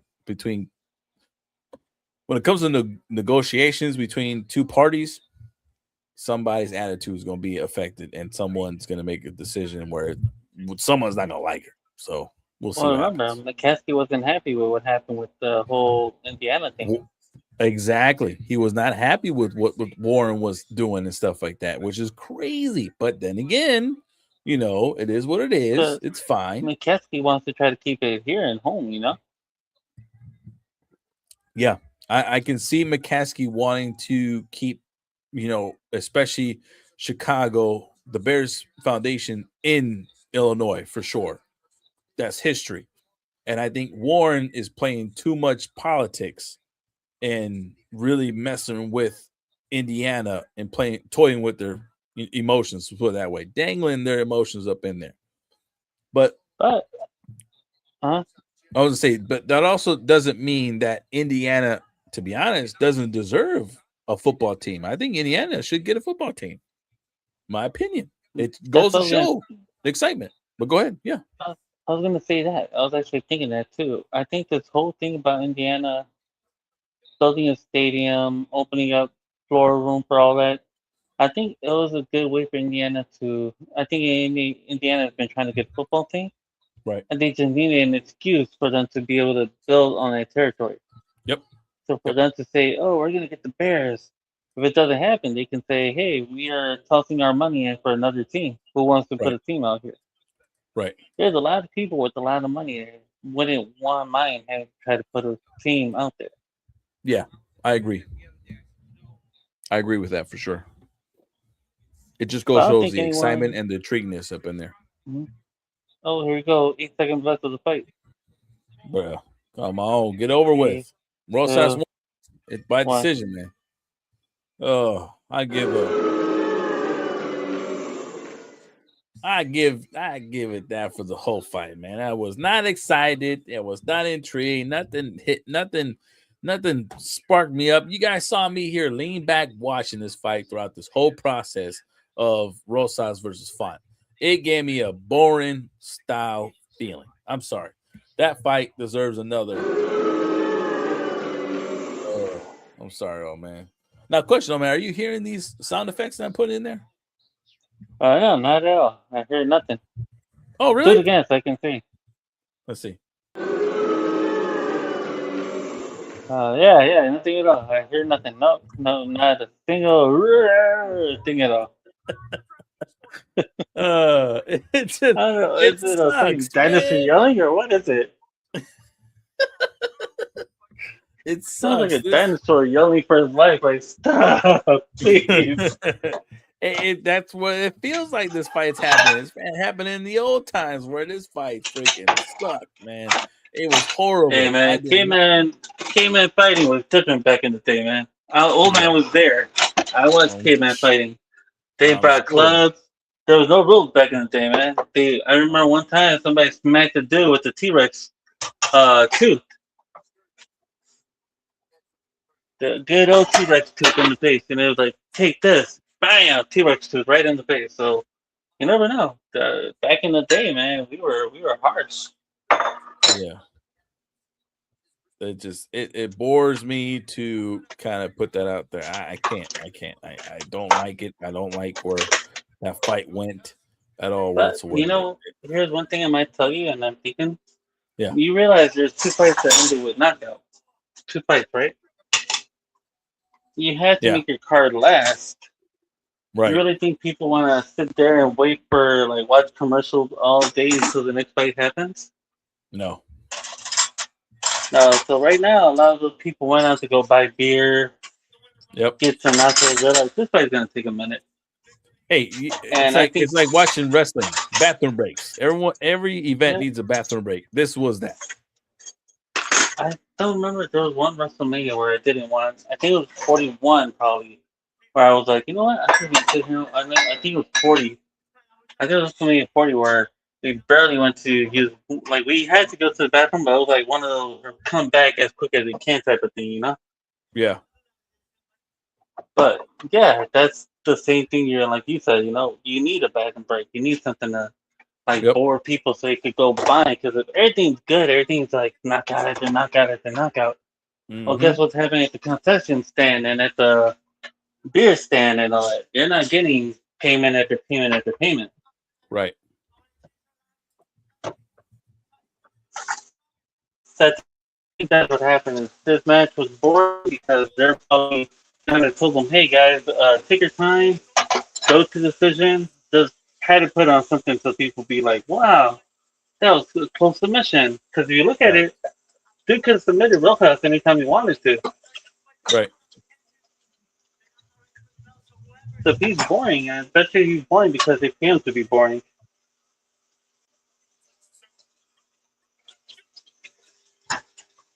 Boy. So he's a filler fighter. Yeah, definitely a filler fighter for sure. Tell you that right now. Not this did not excite me.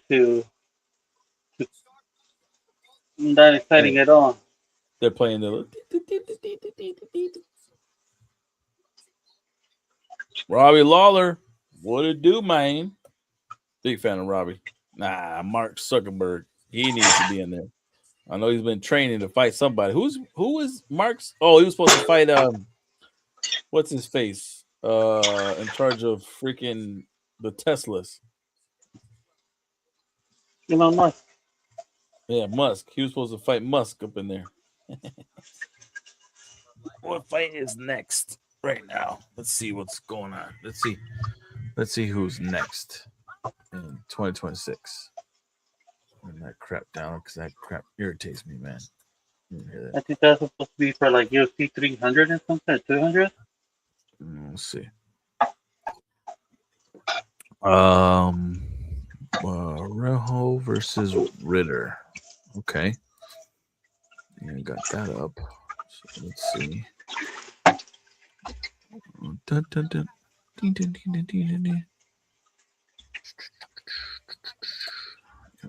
go. Let's set this up.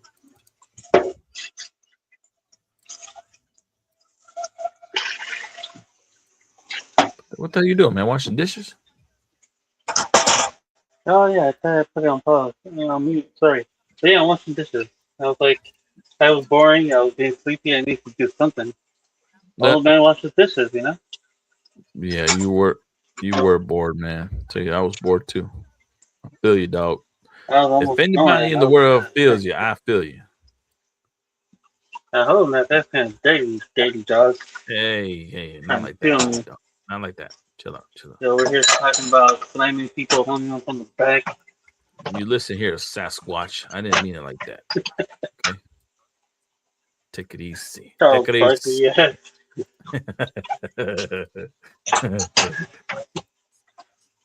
Hey man, I am a fan of Charles Barkley. Don't be jealous, bro. It's funny. I actually like Charles Barkley. I was told that he never won the championship, but at least he got gold. You know, you get gold medal. Yeah, exactly. From being part of the dream team. And he won it the first time he was in the Olympics, if I'm not mistaken. Unlike LeBron. LeBron lost the first time he was in the Olympics. He lost, people. He lost. LeBron lost. And if it was, I didn't realize it until today, old man, that if it wasn't for Kobe stepping in the Olympics and joining the team, they probably wouldn't have won. He was the reason why it was called the Redeem Team. LeBron had to learn from Kobe, and yet he still didn't learn shit from Kobe. So it made no sense. Damn, Steph Curry, who took them to championship the second time. Exactly. So I'm like, bruh, I'm telling you right now, you people, I swear to God, you people out there who are big LeBron lovers, just don't want to save face to the history. Like anybody could go in and play NBA and gain stats. You know what I'm saying? You can gain stats. You can make a lot of shots. You can make a lot of rebounds and field goals and all of whatever case it be. But if you are not the dominant force in NBA, you cannot consider yourself the GOAT. All right? That's the biggest argument. In NBA, who was the dominant force in NBA during the Jordan era? Oh, man. Let's put it that way. Did he not beat anybody who was at the top, at least, to gain the top status? Yeah, he did. Now mind you, I'll give you that. I'll give you this part, though, man. I don't see them. If I'm not mistaken, they didn't beat the Boston when it was the Boston Dynasty. Did he? I think later on he did. Right, that's what I'm saying. I don't think particularly at the time where he needed to, but he eventually did. Right, he himself put out 60-something points against Boston. Right, if I'm not mistaken. So that's the thing is, look at the player versus the team. Mm-hmm. On the player who was kind of like, if you're the one scoring all these points, but your backup is not helping you, then they're saying, go get a second backup or a third. Because you're putting all these points, but nothing's happening. But if you're not putting all these points, if you're not dominating out there, and you ask for backup, then what does that say about you? Right. Goes to show. Just saying. So that's what I mean. You do that, and then all of a sudden, now, when you're on top, you stay on top. That's how I put it this way. You play. It's like as if you play King of the Hill, right, old man? You play King of the Hill. Mm-hmm. And if you, on a consistent basis, the king of the hill, and keep knocking off these other opponents left and right, would you be considered that king? Right? You'd be the king of kings right there. You should be. And then you should be. The only funny part is that the thing that hurt him most is that teams decide to play the same game he plays. Mm-hmm. What was it? The Mavericks had nobody. Just probably 2 players, right? And even then, in there, they weren't they weren't really even in their prime at all. This was like their last shot, or that's it. That's crazy to say the least. Crazy. Well, hold on, man. I gotta use the bathroom break real quick. Since we're on commercial right now, you go ahead and talk to the fans. Be right back. Nah. Okay, everybody. Tony has to run off to the sunset for a minute, do what he has to do. I'm done washing my dishes because I had a whole lot of dishes to wash. They're talking to Jason Riddle, some Riddle guy. I forgot who Riddle is, but it's a Riddle. And that's the next fight being scheduled right now. So far, the card been good. I mean, we had two explosive knockout fights, one boring decision fight, but like I told Tony Kidd, sometimes you need that decision fight to help the pay-per-view last because people pay money to be there. Imagine people sitting there and every fight was a knockout fight, people would be going home early. I don't think a lot of people want to go home early, especially on Saturday. Unless you're watching Mike Tyson, you're bound to go home early because Tyson's going to knock the guy out until he fought other guys that could last longer than him. But some of those fights were good. Now, UFC, they're showing commercials right now, by the way, everyone. I think those who are joining in, I'm Old Man RJ. Tony Kidd is on the way soon. He just had to walk away for a minute, do some Tony Kidd things. So I'm just watching these commercials based on the next fight that's coming up. Looks like it's going to be a decent fight. The last fight went decision, 3 rounds. Rojas Jr. pretty much dominated that one with a lot of good takedowns. All right, this man's coming out. I don't know his name, so sorry. Once they announce him, I'll tell you who's fighting who. But Tony Kidd only has a picture of the guy, so it's the guy with the blue shorts on in the picture with Razor Gun down. The one with no tattoos. He's the one that's coming out. The non-tattooed guy. Veneer, I think it's Veneer, and probably Riddler is on the side, or that's actually his full name. Veneer the Ritter. Veneer the Ritter. Please, sorry everybody, I pronounce names bad because I just can't read them that good no more. Not like I used to. But yeah, Veneer has made his way to the octagon. He's about to go in. And then we just gotta wait for his opponent, the other guy, the tattooed guy that I mentioned. I don't know who he is, but hey, Tony, welcome back. What's up? Where are we at right now? Is it ready to start the fight between the two guys? Who we have? Yeah, so Rainer is the first one in. All right. Rainer or Bitter? I like his last name. Bitter. Rainer. I've been pronouncing it wrong for a minute. I kept calling him the Riddler. That's what I just saw the name and I'm thinking to myself, thinking it's gonna be pronounced the Riddler. Like I feel like that's gonna be his nickname, the Riddler. It'd be a good one if he knew how to bust riddles out there.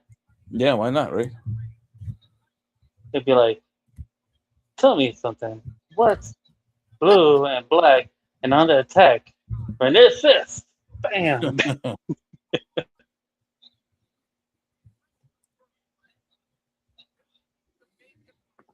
Who the hell is this? Oh, Lily. Hey man, Spotify is sending me all these pictures of girls and saying, "Hey, old man, do you want to follow her?" I gotta be careful, huh? Yeah, you definitely do. Some of them are bots. Oh, and then this guy. They want your money. What's his name? Barolo? I don't know. God, I don't even know. Sorry, guys. Yeah, I'm gonna put the guy on the left versus the guy on the right. That's what I'm gonna put it. Yeah, leave it at that. I don't know this guy. Just call him Chad. Chad against the Ritter. Chad? Just call him Chad? Yeah, Chad. That's the thing. Quacky. Kaya. We'll find out right now. We got to the. He's a Brazilian guy. I'm gonna call him Bor. Call him Borat. We'll call him Borat. Borla? I wonder if it's Borla. Boral. We can't actually wait till they announce his name. We're gonna have to wait for that moment. For real. But we'll call him guy in white trunks. Yep. Which is actually what he's wearing in the picture.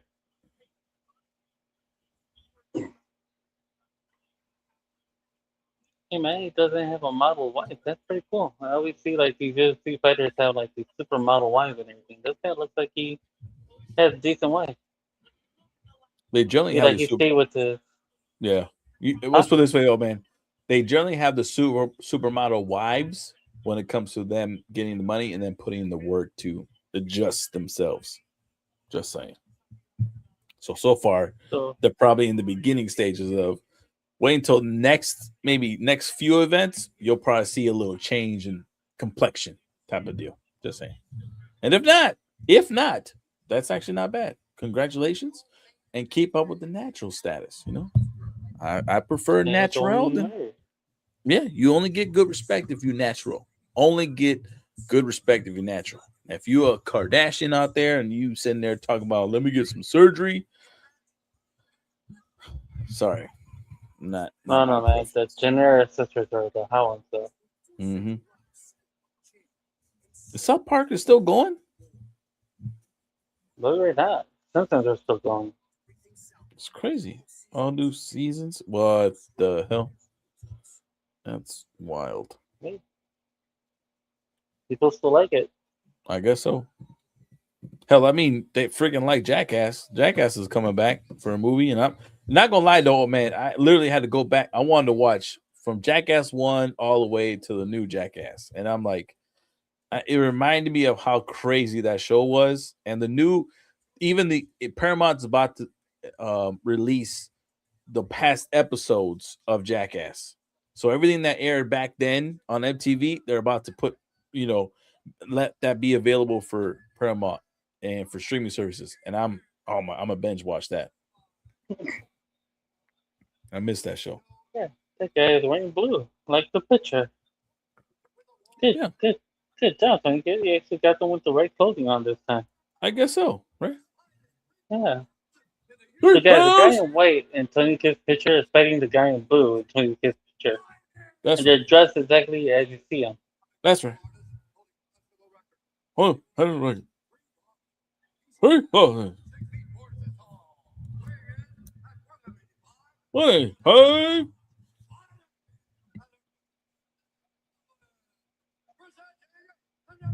Bro, looks odd. You know what he looks like? He looks like just saying. He looks like a teacher. he looks like he teaches math. Just saying. He looks like he teaches math. Talking about rid of me this, Batman. All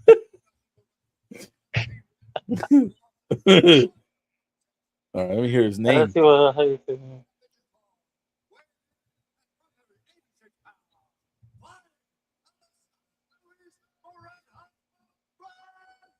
Uh-huh.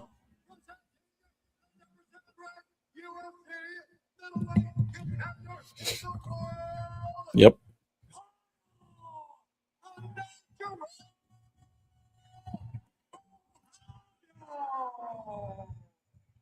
I didn't even get what he said. God damn it, Buffer. I didn't even know what the fuck he said.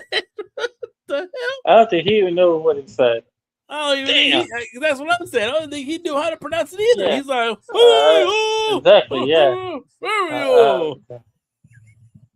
Good grief, that was great rough pronunciation. Exactly. I guess the good thing about Buffer was let me just make sound effects. Like, bro, you even know the name. I bet you, man, you must have said hi-yo Silver and walked away. Hi-yo Silver! All right, let's go. That's funny. Hi-yo Silver, away! Away I go. All right, who we got? Who do you think? What do you think you got? White trunks or blue trunks? I don't know, man. Blue trunks look smart, so I think blue trunks is gonna get the white trunks. The white trunks is coming in too quick. Right? Like his last name. Ooh, that's why I can't pronounce it because dude's just everywhere. And his hands are too open, dude. It's like asking to get knocked out. That's what I'm saying. His hands is like waving like as if he's Roy Jones over there. Like, come on now. I don't know if you're that quick, bro. Let's see. I don't know. Oh, damn. The Riddler was almost hurt. Yep, got tripped up, but he came back with a nice little jab. Though. Problem is that he was trying to ask Riddles when he got hit. You know, like Riddles, bam! Oh, damn! Oh shit! All right, let me get up. I'm gonna sit up for this. Come on! Come on! Stop it! Let's see the replay. Let's see. Oh no, that was a clean. Y'all both need each other. Chill out. Yeah. It seemed like the dude in the blue trunks got hit more than us than the dude in the white trunks. Oh no! Actually, he kneed him completely on the stuff. Oh. That was a pretty good, solid knee to the watch. Look. Oh yeah, it made contact. You can see that. The impact. Yeah, that's why he went down. He was like, "Oh damn!"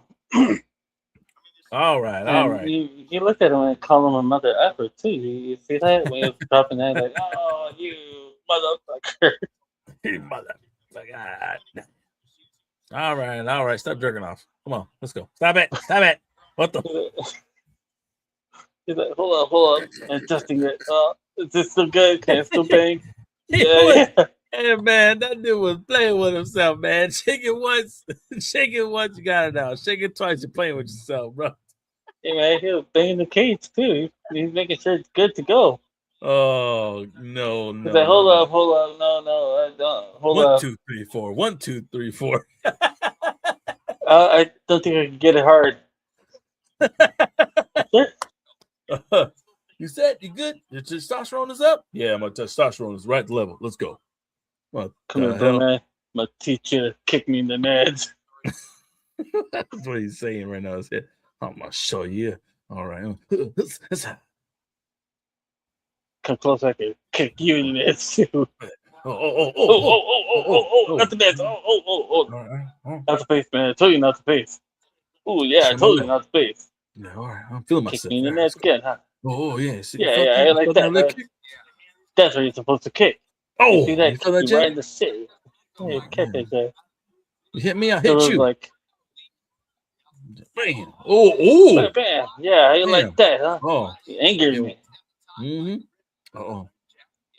We're the game a nice little jab back. Nope. Let's do it. The Riddler start throwing knees.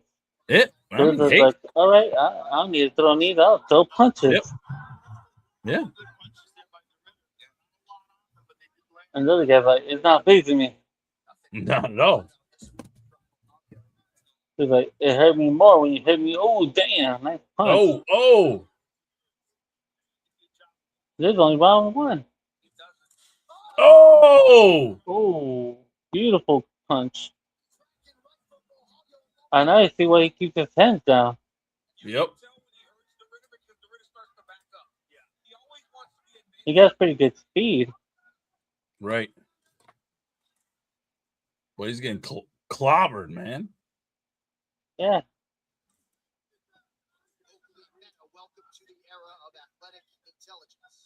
All right, they're just tossing jabs, but nothing's connecting. Yep. Damn, not a bad turnaround. No, not at all. A minute and 44 left, or at least around there. Oh, nice little bite shot.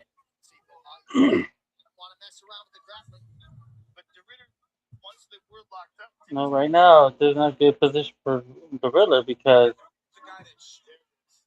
no, he's not keeping him down though. Good defense from. Riddler has a wrestling background. You can tell. But the problem is that Barala's got a lot of strength on him. Yep. Come on. It's hard to try to keep Barala down. Barala or whatever his name is. Right. Guy in the white. Gentleman in the white trunks. With the letter B for a name. Come on. All right. 40. Come on, man. Get off the cage already. Y'all not doing nothing. Y'all not throwing nothing. Y'all gotta do something. Move it. Move it. Well, a while ago, he was kneeing him right in the buttock. This I guy. take this knee. I take that knee.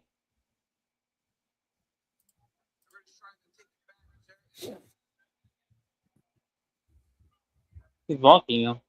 Yeah. It's going all right. All right. 17, 16. So the last minute, nice sit down, but good defense Takedown. by. Oh, yeah, great defense from both sides. They both moved each other out Yeah. the way.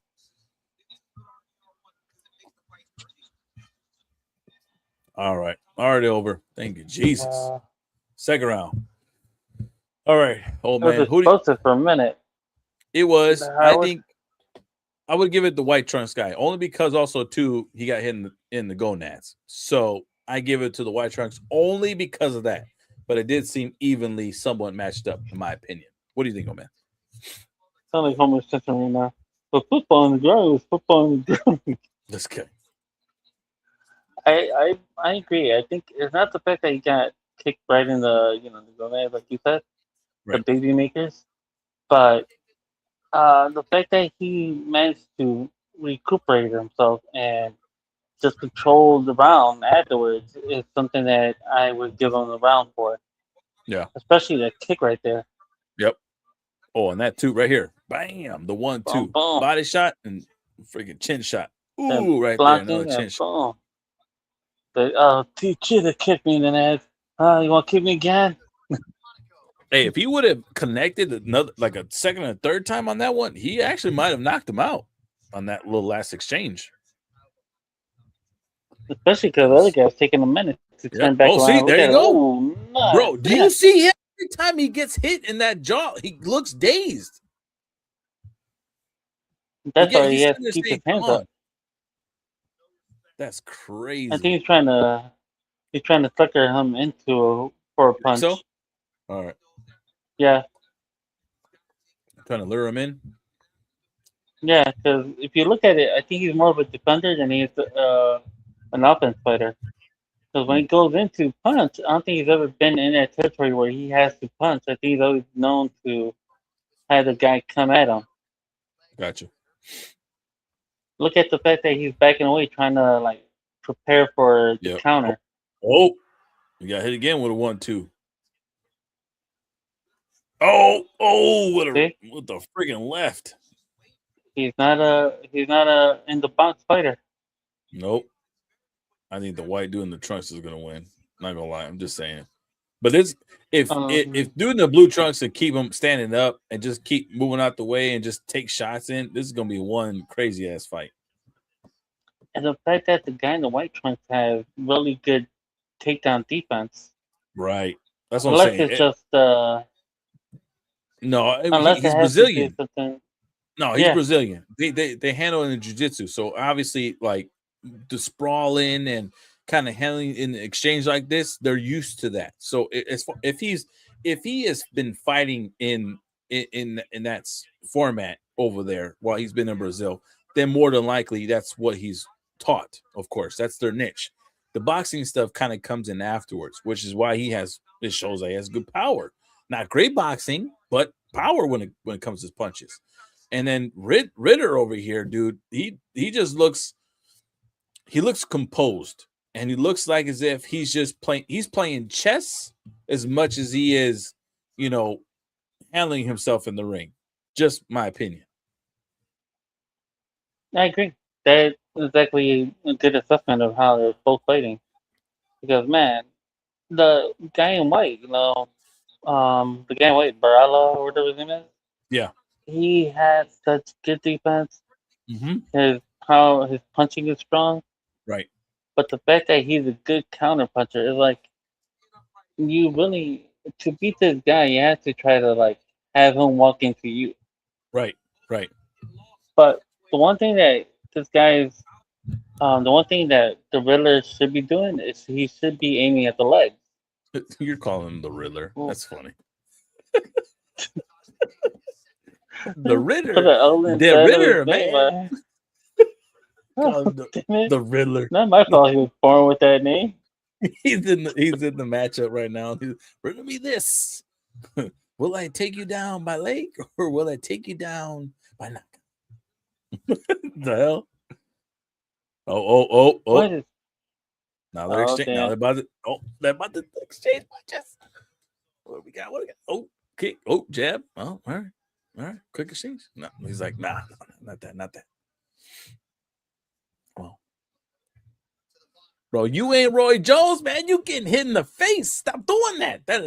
Oh man, tell me this does not annoy you right here. Hold the hands down and trying to act like I'm Roy Jones you. I'm a Roy Jones you, bro. Well, if he gets knocked out, then yeah, it would annoy me because he should have defended. If he doesn't get knocked out, then yeah, it doesn't annoy me. I mean, Roy Jones, his whole career is until he got old that he got popped out and knocked out. Exactly, but especially by Hopkins, man. Hopkins did the work on his ass. Yeah, but young Hopkins, when he fought Jones, I think Jones had a broken hand and he still beat him. Right. Uh-oh. I think he got a broken nose right now. Oh, nice exchange. Right, he's still handling himself in there. You see what I'm saying? Like he's composing himself really well, which is amazing me. Like he's taking the damage, but I'm not gonna lie, he's giving that back to freaking the dude in the white trunks. Yeah. Sorry, throat's a little messed up. Yeah. Old man. Had a brisket a while ago. Yeah. Once you get old, man, everything starts going wrong. Second round about to end right now. Punch. Oh. All right. Third round. Nice control. All right, man. Who you got in this one? Who do you got in this second round? I feel like the Riddler actually took this one. I'm gonna have to give you the white trunks, man. I think doing the white trunks took that second round. So you think White Trunks is actually winning the fight? I think he's. Oh, sorry. Because he both came in round one. Yeah. I think he's entertaining the crowd more, which is more than likely what's giving him a notch right now. Because it makes it look like as if he's in control, but also too he looks like as if he'll take it. He's giving it more dominantly in a sense, like. Well, so I think they want to give this one to Ritter. I think that's why I was going to Ritter because Ritter was connecting some good stuff in that second round, and then the takedown they did still counted. True. All right, so I guess in my opinion, in the last round, I feel like this is a 1-1 round. Then I guess at this point, you could say dude in white trunks won the first round, dude in blue trunks probably won the second round, in your opinion. Which I'll give you that. I'm not gonna argue with that. And at least right now in the third and final round, one of these guys literally have to dominate. Ooh, nice. That was a push. I don't think that was a punch. Does it that was count? more of a. I think it was a shove down. Yeah, I think that was more of a shove. If you replay that, I don't think he really landed that jab to make him knock down. I think that was more of a shove, just because of his balance, my opinion. And does that count though if you shove them down? No. I don't think they'll count that. That's why it didn't count, because it was a shove. Yeah. But that shove does do damage to him. True. Psychologically, for sure. And right now, doing the white trunks has top control. So he's just gaining points right now. He's so far you give it to white trunks. If he maintains this, that's what I was about to say. If he maintains his position right now and maintains control, it's his fight. Right. Yep. Dude in blue has to do something, either turn it around or to stay there and take a beating. Yep. Or call a friend, if he was to call his best friend Hooker, he could probably ask Hooker for some pointers. of how to survive a ground and pound. Yep.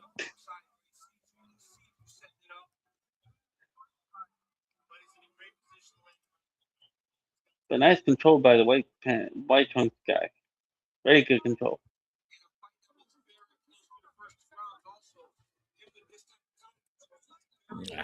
Come I don't on. think All Ritter right. has any like submission. I think. Not at all. See this right here. This like they're just moving side to side. I don't see really any action in this. This is what bothers me about UFC fights like this when it comes to it lagging. Like they just moving side to side. Herb Dean, just pick him up, bro. Pick him up. They're just scrambling. Nah. There ain't got nothing. Ain't nothing happening. I'm snoozing. Oh man, I really want to fall asleep right now. I feel like. No, I want to fall asleep. I think Ritter has what? He's just too skinny for old dude. Yeah. Oh, they're standing up now. They're up. Oh. What do we got? What do we got? Good. Come on. 1 minute, 57 seconds. What could happen? Show me some, Bama. Show me some. Come on. Drop him. You got to hit him. Hit him. You got to drop him. No. He did it the first round. We had to wait for like 10 minutes for him to compose himself. Oh. Come on, man. Hit him. Hit him.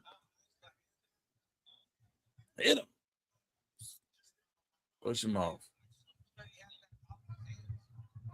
Nope. No, you got that pop in his hands. All right. You gave him a kick. That's fine. Come on. You getting jabbed, bro. Come on, man. Come with the fight. Come with the punches. Oh, 46. And significant strikes, old man. See that? They're tied.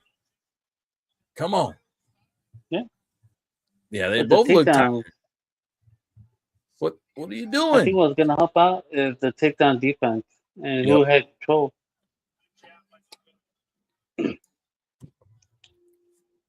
If they give it to guy in blue, I'll be surprised. But guy in blue is now holding his own right here. Oh, the guy in blue went knocked down, man. That was a knockdown. Look, he's getting clobbered on the head.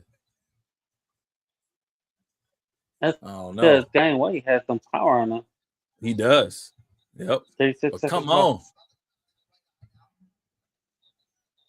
What are you doing? Y'all just pushing each other now. The only thing about the one guy in white is that he kind of fears to try to get in there a lot. Because when he tries to get in, guy in blue hits him. Bro, But same thing with guy in blue. The guy in blue, Ritter is taking the shots, but the guy in white he's the one delivering the shots. He's delivering the power, and you can tell it's hitting him and it's dazing him. But the guy in blue feels like to me. I see the guy in blue, Ritter. I feel like he just has the mindset of like, I gotta keep moving forward, move forward, and I survive. And that's what it feels like right here. Oh hell! He has to tell himself he doesn't feel nothing. Like, bam, I felt nothing. Boom, I felt nothing. For real. All right, this could be all torn up. What I give this fight right now? Just saying. I'm not mad at the fact that these guys put in the hard work in tears. It shows. It does show. Okay, it does show. But if you ain't giving me a knockout or a submission, you get a UFC was flushing the toilet back there. UFC was meant for knockouts and submissions. UFC was not meant for decision making. Just saying. And it baffles me that it's going this far. And right now at this point, bro, just come on, man. Please, just stop. One thing I give it to the white guy, the dude in white trunks, is that when he got kicked in the gonads, he took a good minute, he composed himself, came back, and like, all right, that's it. I'm gonna teach you a lesson for kicking me there. Yeah, pretty much. This is the other Yellowstone show right here. Has Michelle Pfeiffer in it. Really? Yeah. The Madison. This is the one that has Beth and Rick in it. They're like they're the backup people to this show now. So your main actor is Michelle Pfeiffer and I don't know, man. I think you lying, bro. I think you lying to me right now. Now I gotta look you up. Look it up. The Madison. Let me look it up. Let me look it up. The Madison. Loser by his beer. What the pinches? Well, yeah, get you talking. Damn right. Son of a That's what I was hoping. bitch. That's right. You Wait, wait. I'm not done yet. I'm not done yet. Let me look at it. Plot. Let me look at plot. The Madison plot. Madison. 2001. No, that's not what I'm looking at right now. Madison 20.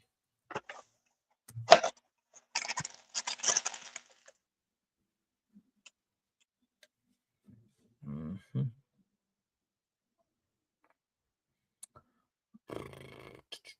Kurt Russell. Okay. Let me put this on this side of 2026. The Madison plot. After losing her husband and brother-in-law in a plane crash, Stacy River, Asher River Valley, the series described as a deeply personal family drama that explores grief, resilience, and human connection as the family adjusts to life in the American West. But what? Come on. All right, here we go. Now let's see. What the pinches is this? Nothing to do with that. The Madison is about. All right, so we're reading this right now, right, old man? You got me reading this here? What happened?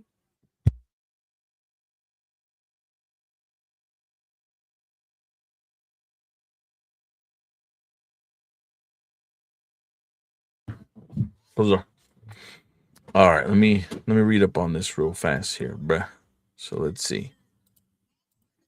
All right, the Madison is about. Madison follows the Claiborne family, a wealthy New York City family whose lives change after a devastating tragedy. But okay.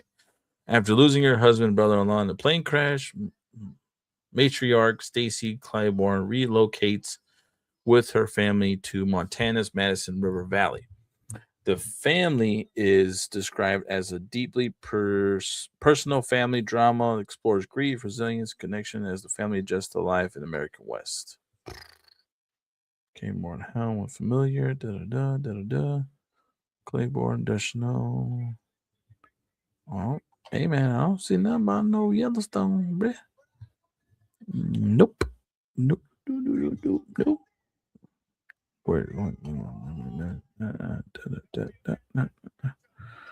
Western Life. Hey man. I think I got you, man. I think I got you. Let's see. Is the Madison is Madison show connected to Yellowstone?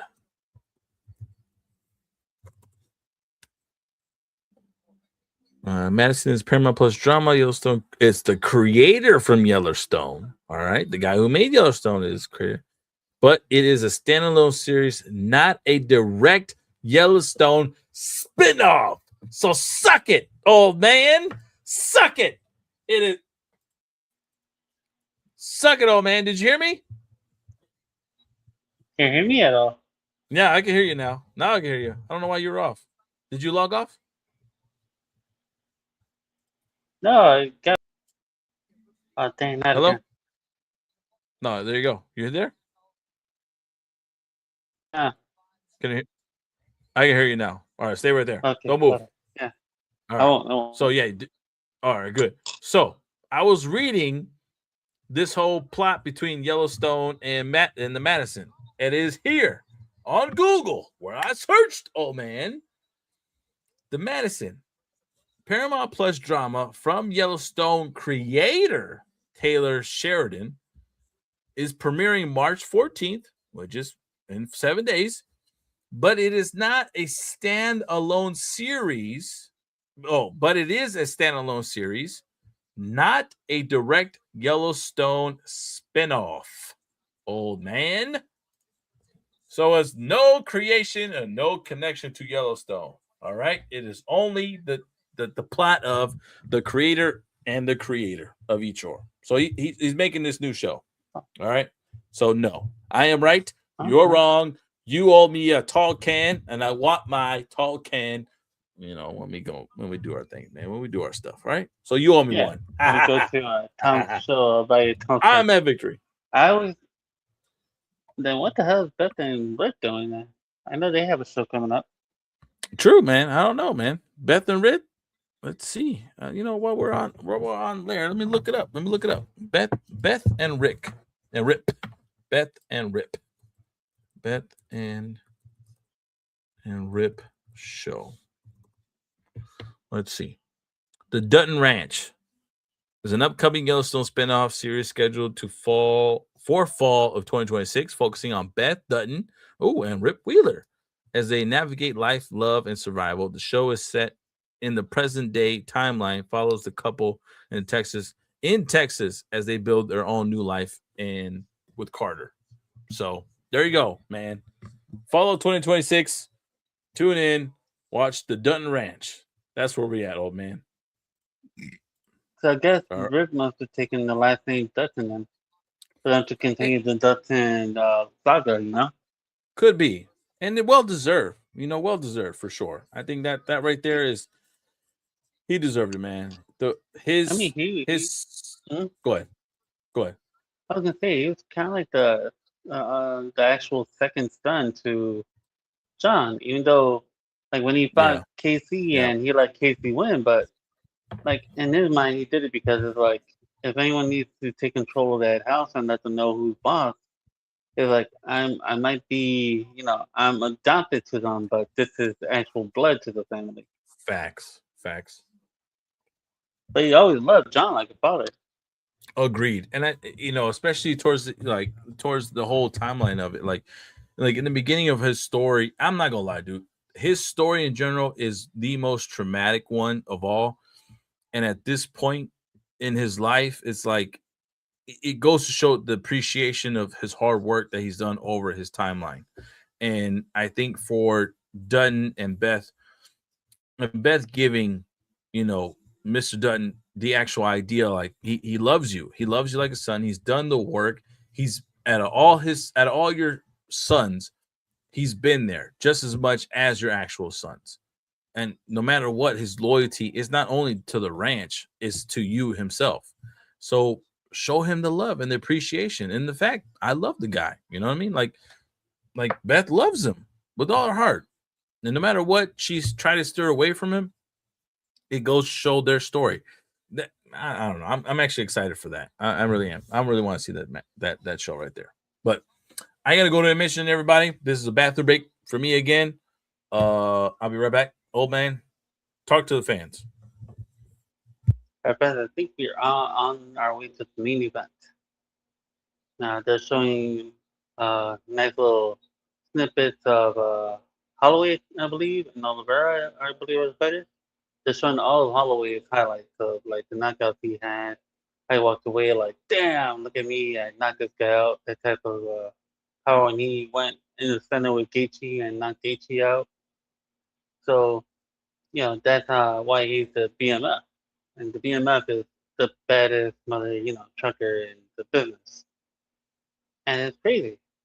He's gonna fight Oliveira. I think this is the second time they're fighting, and I think it's the second time they're fighting for that same belt. I'm not too sure. That's more of a Tony Kid thing. He would know that more than I would. My battery on my headphones it's dying. I gotta go reconnect another one. Give me 1 second, everybody. I gotta reconnect my other headphones real quick. Won't be long. Hopefully this doesn't keep y'all away from us.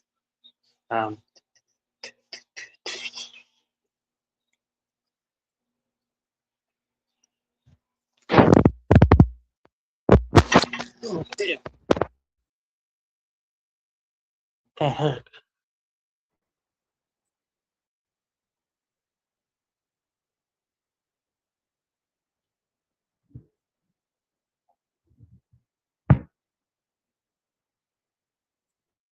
Okay, hopefully you guys can still hear me. I connected to another device, so hopefully these headphones last a bit longer. But we'll find out when 22 comes back and he talks to me because I'm not sure. I can't tell. I have to wait and see.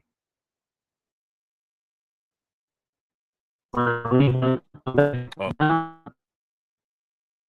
If you can hear me. Can you hear me? No.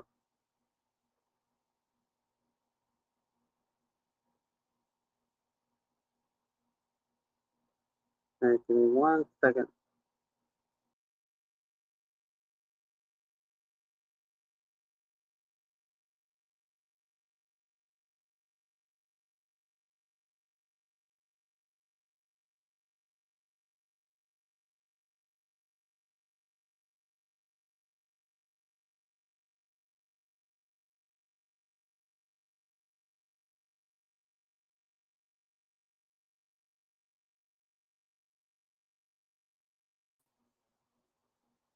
Hello? Hello?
What the?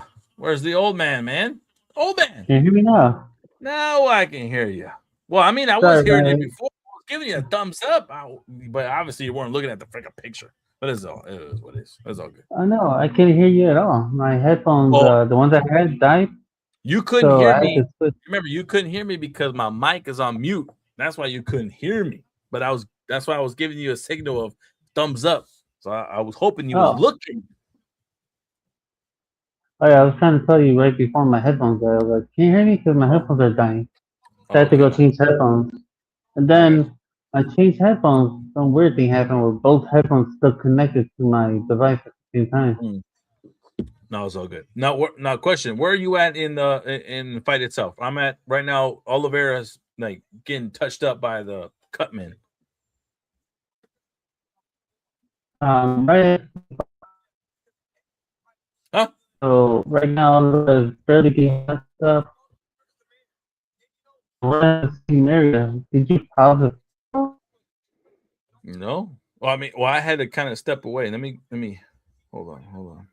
Let me exit out and go back in real quick then. No, he's getting touched up by the cut man. That's where I'm at right now. Where are you at? Where are you at? He said. He's entering. Yeah. That's where I'm at too. He's entering. He's.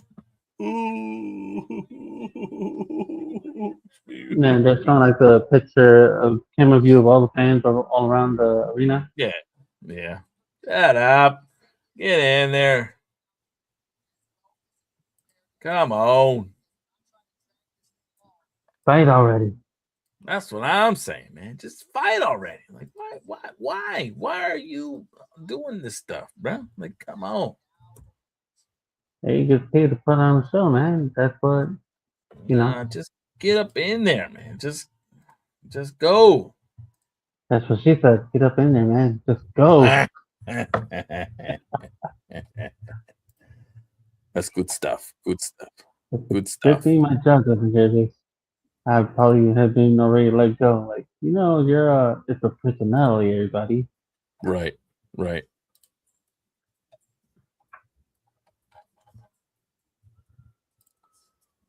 Alright, here comes the other guy.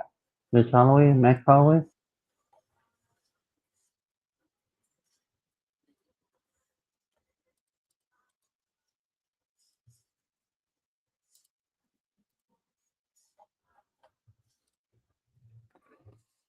I'm home.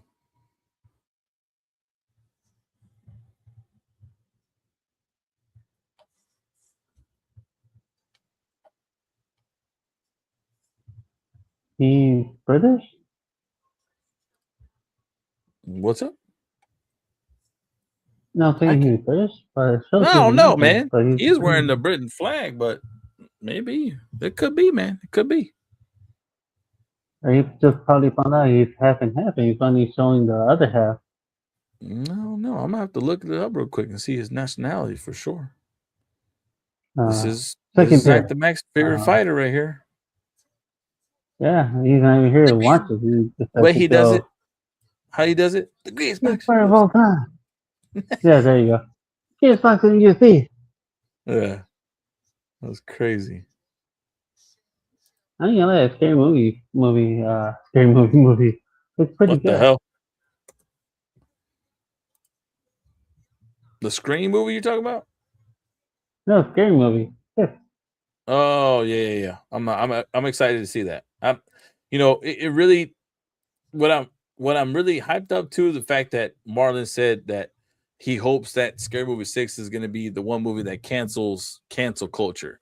But then again, oh man, we've already been hearing people, we've already hearing fans, not happy with the whole they them type of joke that he implied in the first part of the trailer. But bro, he can okay. Oh man, this is just my take. This is my take. Oh man. Marlon is able to joke and able to come up with those type of jokes because his own child is a trans child, right? So Yeah. Why if his own family would be okay with such, why is everyone else making it a hard status for him to do so? Why? No, people just. I think a lot of people have different Opinions. how you put it, not just opinions but emotions. Yeah. And that's I hate to say make it sound like that, but it's true. Different people react to differently than we would. Right. So some people might have found it funny, some people found it offensive. It's like us with the Batman 89 Batman 92 movie. Some people love the Batman movie. Some people speaking about that. Did you realize that they toned down Teenage Mutant Ninja Turtles Part 2 because Part 1 was too dark? Oh, okay. That's a good question though, man. Good question. So Part 1 versus Part 2 in the different tone. This is the live action in the 90s you're talking about, right? Yeah. Fuck yeah. I don't know why. I mean, I do know why now. At the time, I didn't understand it. But when you watch both movies, it's a whole different dynamic. Now, if you were to ask me which one of the movies is my favorite and which one would I prefer to watch more than the other, I'm sorry. I would prefer to watch the first one. The first live action TMNT movie, in my mind, is the best TMNT movie live action ever made. That is the peak. And the different tone and how and why they did it, it does make sense. And I get it. It was to appeal the teenage type of platform and the kids too as well, to be more jokative, more playish. But honesty, the first one was so much different and complexity of emotions and the way the plot it was different. The whole dynamic between Leo and Ralph was so intense in that first one. Splinter's ideology and teaching was so symbolic to the turtles in the first one. The understanding of turtles not wanting to be well known to the public was more emotional. Shredder's freaking reign and like ideal of wanting to move forward and being who he was so much more impactful in that first one. So to give me the second one, again, it's fun, it's entertaining, it was comedy. I still enjoyed it, but bro, that first film and what it was way beyond its time. And to be honest, that is where they need to go with that. It just impacts the Turtles, in my opinion. What do you think?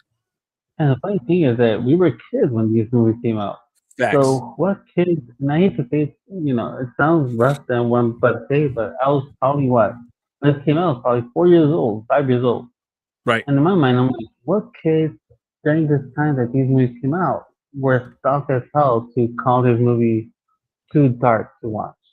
Right. Dude, when I sat down and watched this movie, I was like, oh damn, man! I hope Master Splinter gets his revenge for his master's death.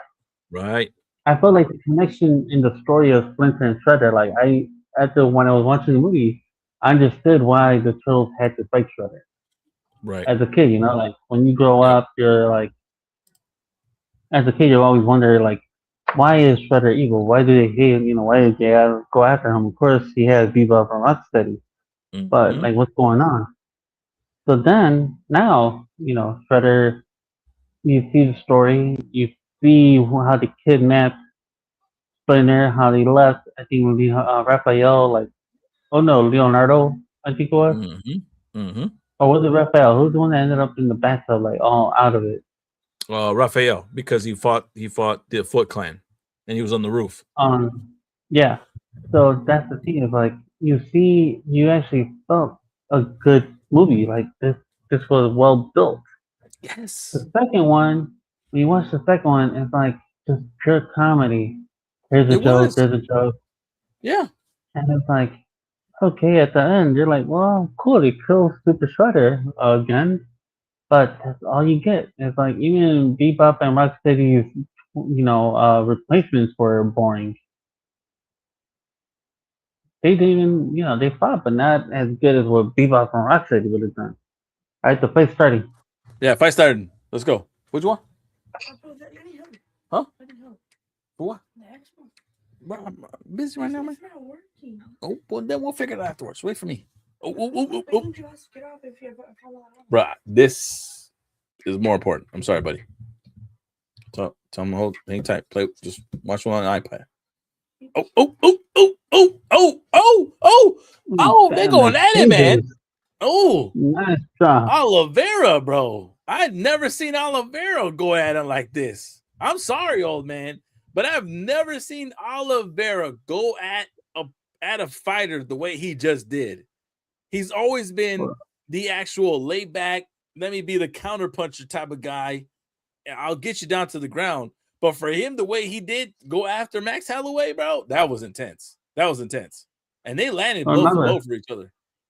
Oliveira said in the interview when they're talking, he said that this title, it feels different when it has a different meaning to him. Okay, that's fine. BMF. So I guess that's why he's like, I gotta prove that I am the bad mother effer. Yeah, that's sure. Fucking. Let's go. Because if you're gonna back up and wait for someone to punch you, you're not really being a bad motherfucker. You're being a calm, defensive guy. That's facts. Yeah. That is facts. The bad motherfucker is a guy that goes out there and makes sure that, hey, look who I am, Yep. And then, that's what he's doing. Speaking of Max Holloway, though, real quick, talking about that, like you were asking about the flag and stuff. I don't know why he did the flag thing. Because right now, when I looked him up, he is Hawaiian. He born a native in Honolulu, in Hawaii. Oliveira, we're a naked choke. It's not locked in. It's not locked in all the way. No, it's pretty tight right there. Well, he still got the hand. Oh, let's go. Come on, Max. Now I'm not. I'm either or favorite. Like either or fighter, I'm okay with. I'm not sitting there saying I prefer one or the other. They both entertain me the most. You know what I mean? When it comes to like their fights and stuff, I've always been entertained by their fights. But I think that's where I'm gonna leave it at. I don't know who's gonna win this one. If you keep it stand up, I think Max is gonna win. If you take it to the ground, Oliveira is going to win the way he is right now. And they're both veteran fighters. So this is just going to be one fucking entertaining fight. I'll tell you that right now. The thing that's interesting is that, like you said, Oliveira came in explosive, so yep. I don't think Max's weight was ready for that. Nope. And for Oliveira to actually exchange with them, blow for blow, that's crazy, dude. Yeah, it was so just right now, really. It was just the way he attacked him, the way Oliveira attacked him. As soon as that fight started, it was like, whoa, whoa, whoa, whoa, whoa, whoa! What are we doing here? What are we doing here? He was like, let me do a Jake Paul thing real quick. It's not in the script. For real. But yeah, did you? All right, so here's the funny thing. Okay, when we're talking about the turtles. Yeah. Originally, the villains were supposed to be Bebop and Rocksteady. Yes. It was supposed to be just as dark as the first one. Right. But the main villain was supposed to be Baxter Stockman. Yeah, I've heard of that. Yep. It was supposed to be like the fly, at the end. Right. So it was just like, it makes me wonder, like, I'm gonna say something's true. Is one, what kids were like, what age were they? Because I was 4 or 5 when I watched it, and I was cool. I was with it. I don't know what he got, but he's trying to yank his chin off. Good job by Max. Yep. He's got the last 30 seconds, dude. He has the last 33 seconds in this position. Yeah. Hell yeah. And he's smiling. He's smiling. Good fucking job, Max. Good job, bro. Way to stay in there. Way to keep it entertaining, Max. Let's go. Yeah, man. If those parents that were, offended by those movies would not have spoken, imagine what Turtles 2 would have looked like. Imagine what Batman 3 would have looked like. That's what I'm saying. Remember, I think that those movies were created in the time of era where parents' voice was opinionated, but also heard.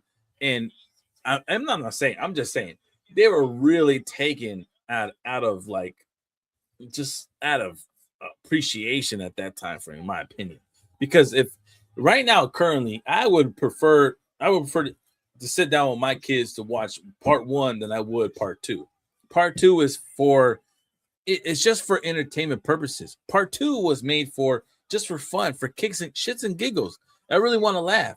But if I really want to sit here and enjoy an actual storyline of characters and watch a solid movie, I'm picking part 1. And I really am. I prefer part 1. Part 1 is my favorite of all TMNT movies, and even definitely for sure in the new live action ones.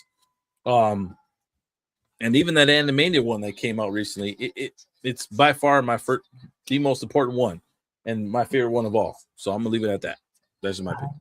I feel like because the animated one follows with the same stuff that they did with the first film. Yep. The action, the storytelling, everything felt like what the first one was. Facts. But yeah, I agree with you. Third film was a complete bomb. Third film sucked.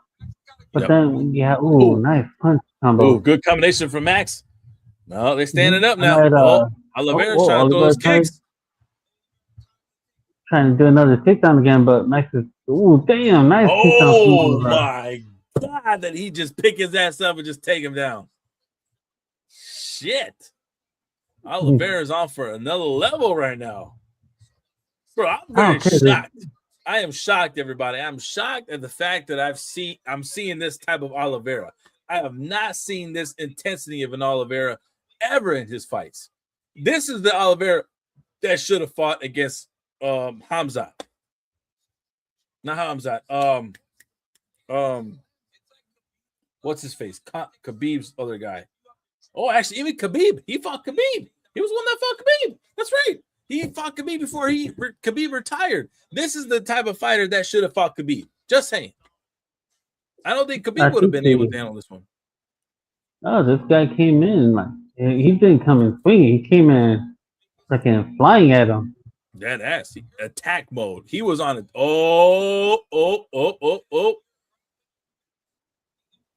Oh, man, if you don't know this move, man, he's going to choke his ass out.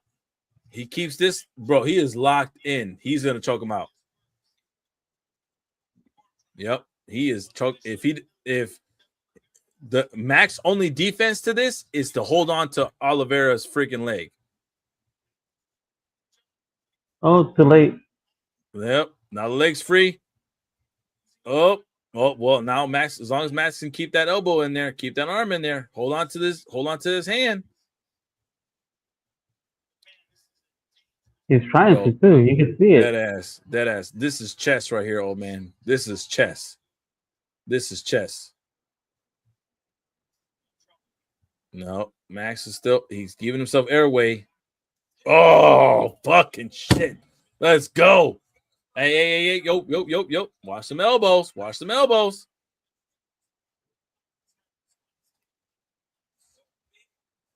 Damn, Oliveira has that body triangle. Yeah, you're right. Rogan's right about this one. Oh, God. Let's go. You okay over there? Oh, okay. I thought you were choking on something. You okay? No, I'm good, man. But goddamn, this is a good fight. 2 minutes into this round. Yep. Damn, it's still 2 minutes left, everybody. And fucking Oliveira has a triangle hold on fucking Max Holloway. This is crazy. The 2 minutes. elbow come like crazy. Yes, he is hitting them with the elbows. Come on. Punching him. He's looking at him and punching him. He's telling him what hand's coming. Oh, he's got it. Oh. He's getting there. Oh, he has a good yank. He has a good yank. He has the hold. Max. Oh, fucking goddamn it, Max. Great job, bro. Great job to Max. He is keeping his composure. He's hanging in there. Oh, my God. Great job. And 120 left in this round. Bro, Damn. Exactly. 120 left in this fucking round, bro. Oh, I'm excited. It got me on my feet, man. And freaking Oliveira has a badass body triangle. You see that shit? He has his ankle locked in underneath that leg and the other leg wrapped around freaking Max Holloway's leg, just holding it as an anchor. Shit. He's stuck. That boy's stuck. Yeah, Holloway, all he has is the upper body. His arms are the only thing he's using to protect himself. Right. And the only thing that Max Holloway can do in this position, old man, is to turn his body around and try to get him out. That's the only way he can get out of this. I mean, hey, fuck. Hold on. We got 30 seconds left, almost 35. All he has to do is last. That's one thing he's trying to do. Is he's trying to hold. You see how he's holding his hands in place? Yep. So he's just trying to do that until the last, until the round runs, until the round ends. Yep.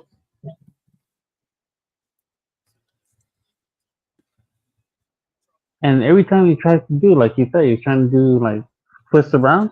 Yep. Oliveira's on it. You see he's bleeding on top of the forehead right there? All his elbows. Shit.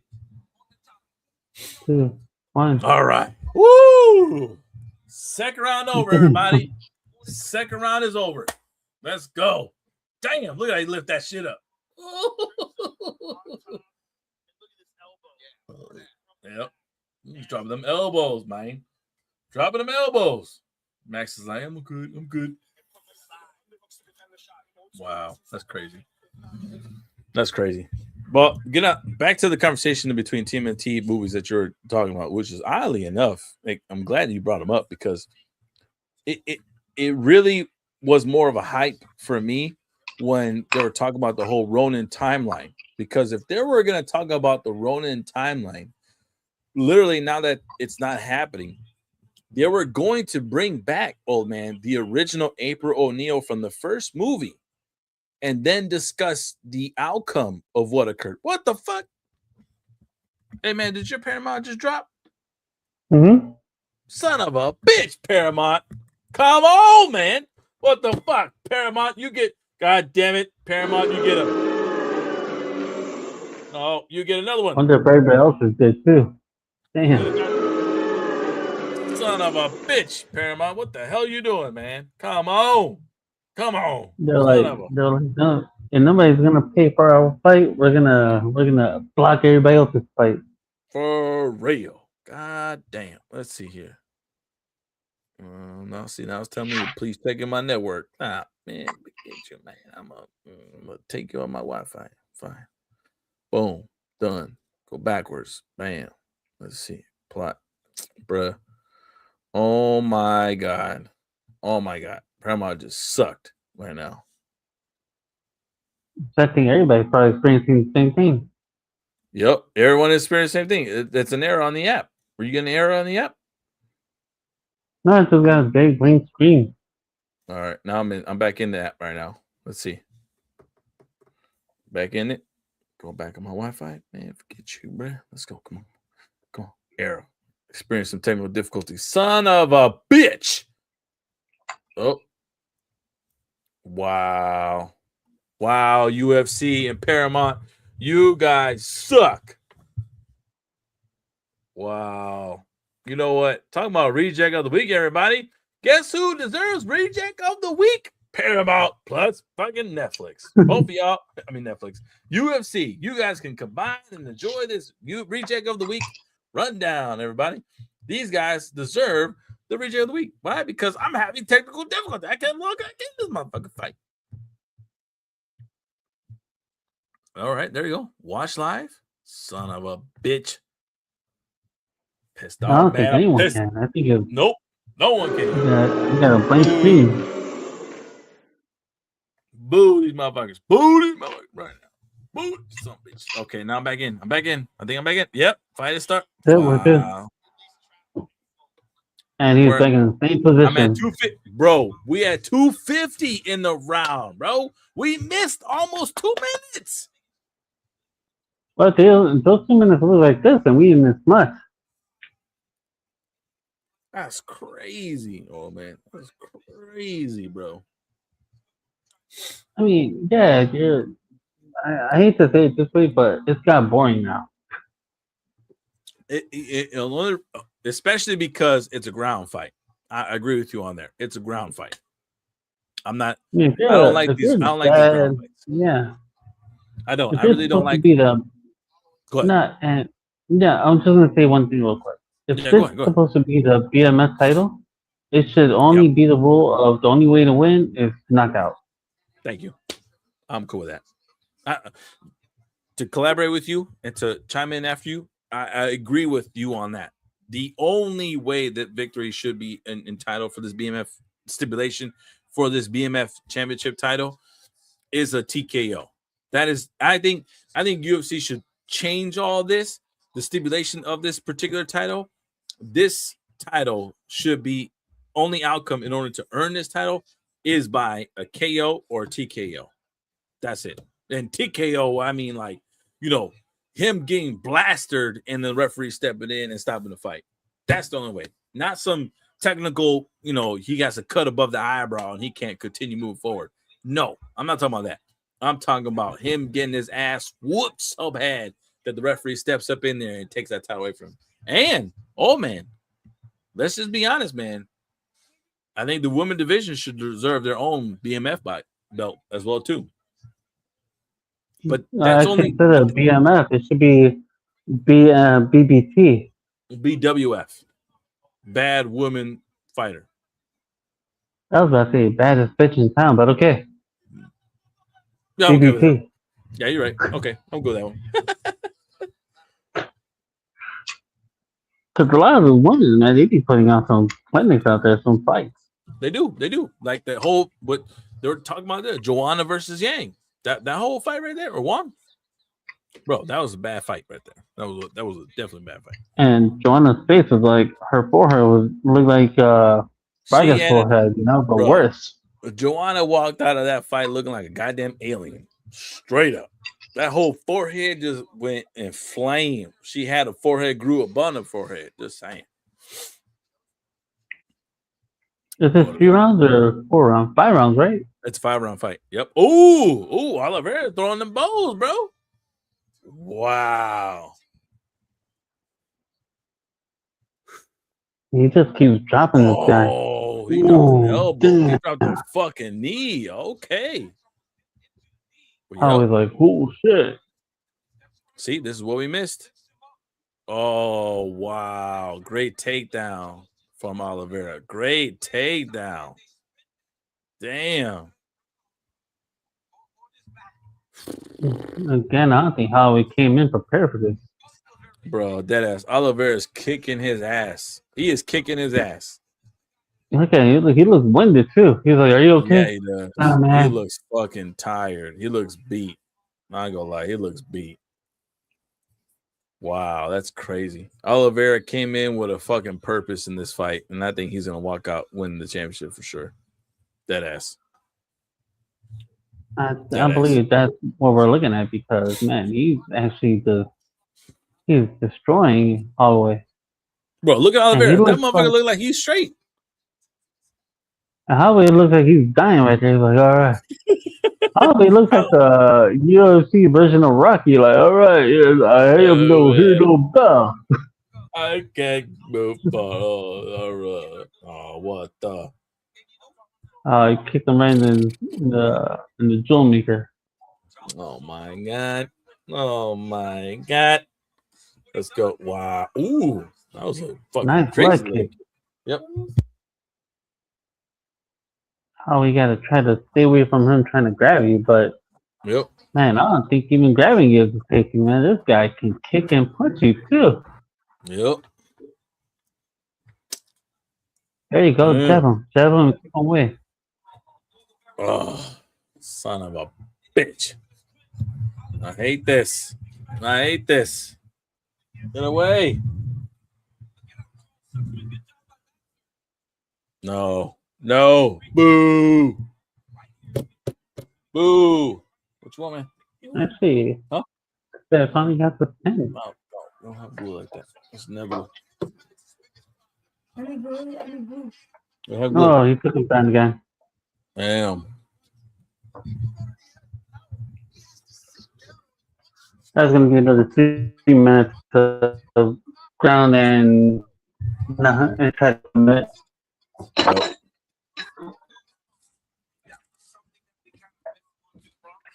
The reason why I don't like submissions is I always feel like it's an easy way out. You can't have the guy might as well submit him. Yeah. I mean, don't get me wrong, in wrestling, it's cool to watch that. You'll see like a regular championship, yeah, because you're playing different styles, but are you calling this the third title and you want to prove that you're the baddest one? Yeah. Like I said, I'd rather watch two guys gladiator type thing, Exactly, because let's be honest, when the BMF belt was introduced to the UFC, and especially with The Rock behind it, it was introduced as if it was going to be a slobber knocker type of fight. Diaz versus Masvidal. All right. Those two were the first two fighters to helm this BMF belt. And the reason being was because they were just overall a 5-round type of fighter who can throw blow for blow and just have won those type of matches to entertain the crowd with the punches and bunches. That's what that belt was meant for. Not some fucking, I'm going to control you on the ground and just whatever, do all this crap that we're watching right now. Like, no. We want to see the knockouts. BMF belt is for a knockout. I mean, right now, currently, Oliveira's. I did, yeah. If you do this, elbow. Hey, cool. That's behind the head. Behind the head, though. Watch it. I think the ref said something, too. Lee. Nah. The BMF belt is meant for a fighter like Chandler. All right.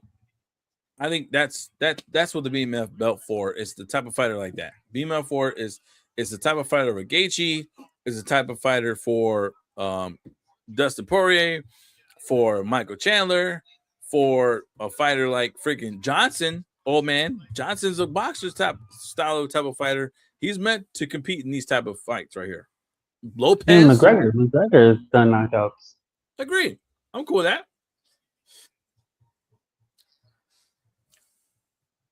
But in Oliveira, I don't think Oliveira's not meant for this. Oliveira's just meant for just this type of fight right here. I mean, yeah, he's controlling it, but like I said, it's like you want to prove that you're the best out there and you're bad enough. You gotta stand up. Because right here, you're just showing me you can't go at it toe to toe with them. Right. He can't go for blow, punch for punch. It just tells me that this is your advantage and you're just taking advantage of it. Mm-hmm. I don't like it. I don't you're like finding it. the easy way out.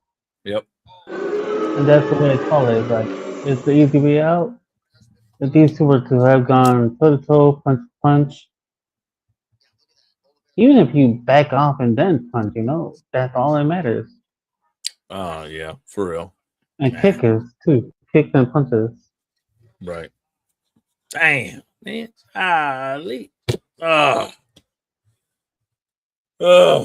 Yeah, just like the crowd is what's going on in the stadium. Boo. That's where we're at right now. I don't like it. I don't like where this fight is heading, man.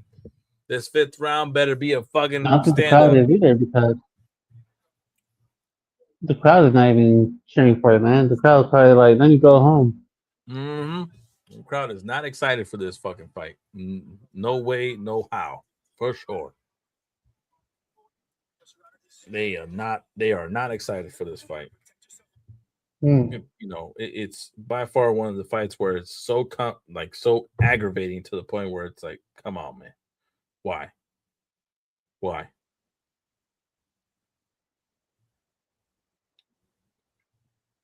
I keep thinking that guy next to him, Freddie Roach, like all of them are, but they're not. They have that haircut, like they all just had to be all grayed up and all had the same haircut. Right. I agree.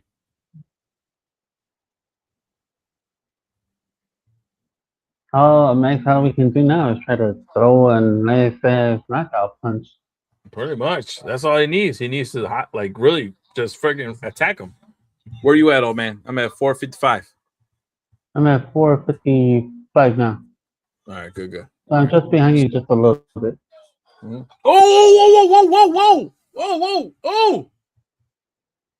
Oh, there he goes. No. Come on, Max. There you go. Always on top, but come on, Max. You gotta go at him. Son of a bitch. Punch him, kick him, do something. Do something, man. Yeah. Duck, dodge, dip, and dodge. Let's go. I feel like that one guy who poked at the rock and is like, do something, Do something, Bama. Do something.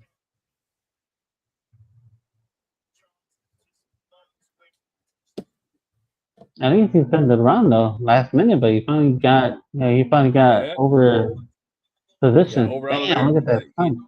He needs to stay there. Oliveira looks like he's about to get ready to turn it around.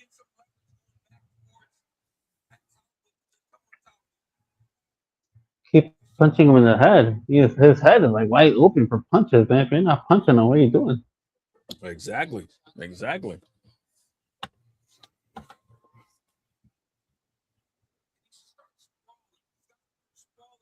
It's almost like you were asked to lose this fight on purpose or something. He's not trying to punch him in the head like he should right now. Nope. Oliveira's head is like wide open for the punch. Yep.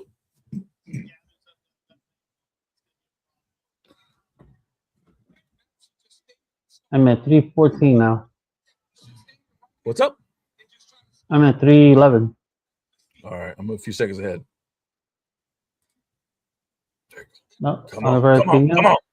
Let's go. Oh, son of a bitch. God damn, man. Oh, shit. Fuck. No, that's not what we want to see. Oh, see, even they booing right now. Man, I gotta boo with you, people. Come on, we don't want to see this bullshit. I want to see this. What? Get up. You should do a post with the BMS title on it, and say should BMS titles only be won by knockout or Deadass was thinking that right now as we were talking about it, like thoughts. You know what I mean? In our thoughts post, it like there's thoughts. BMF title only should be won by knockout. Stand up knockout. Cause this right here, this bullshit, bro. This some bullshit right here. I ain't trying to watch all this. I'm not trying to watch this. I ain't trying to sit here and listen to this whole exchange of control is such a great thing to have. If you get your leg over to the left, you'll be able to handle yourself really well. I don't want to hear that. I want to hear, oh man, that was a great hook. That was a great jab. Like that's what I want to hear. That's what I want to hear. No, and it's not because it's backing up against the cage. Yeah, and it's not just generally because it's a boxing fight. Like I know fans are probably going to sit there and say, that's a boxing fight. No, it's not just that. MMA stand-ups are totally different than boxing stand-ups. Totally different. And if you do take them down, at least don't try to go for submission. If it's a knockout thing, you got to try to go for the knockout on the ground. Ground and pound type of thing.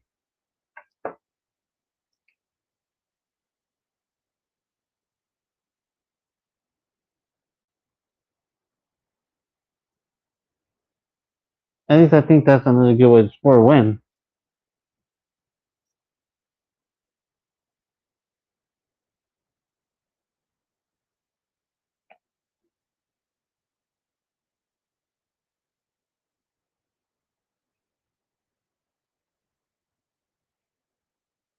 Are you on mute again? I was. Yeah. Oh, Where are you at right now? Where are you at in seconds? 25.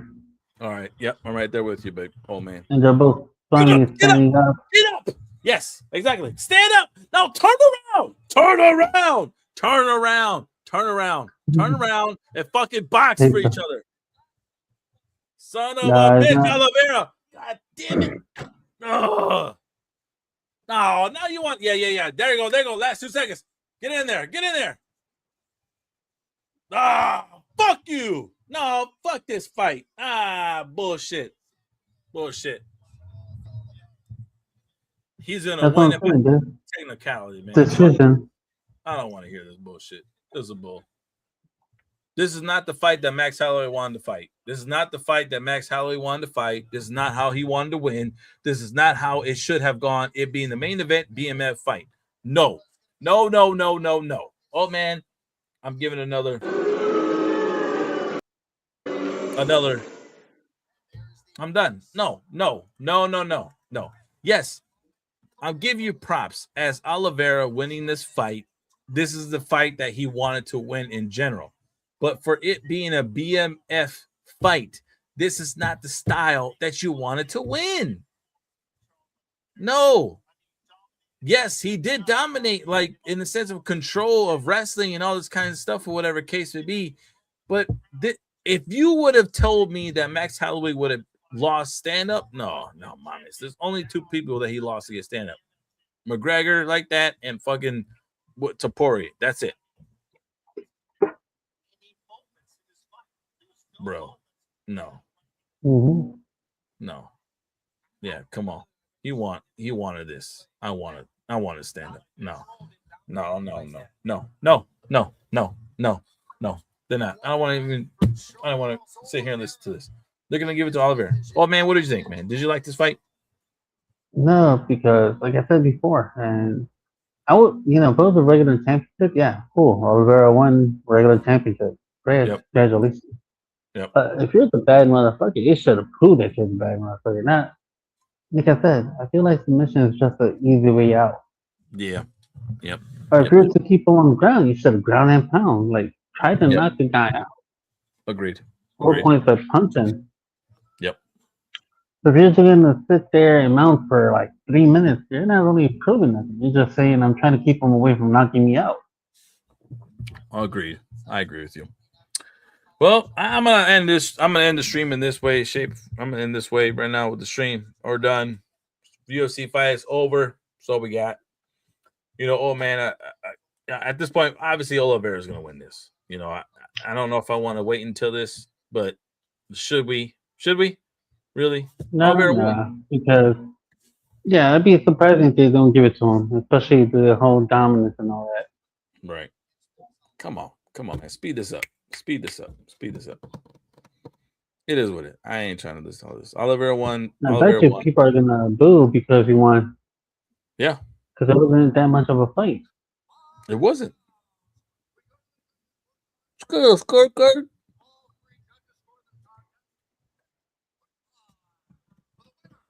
My unanimous decision.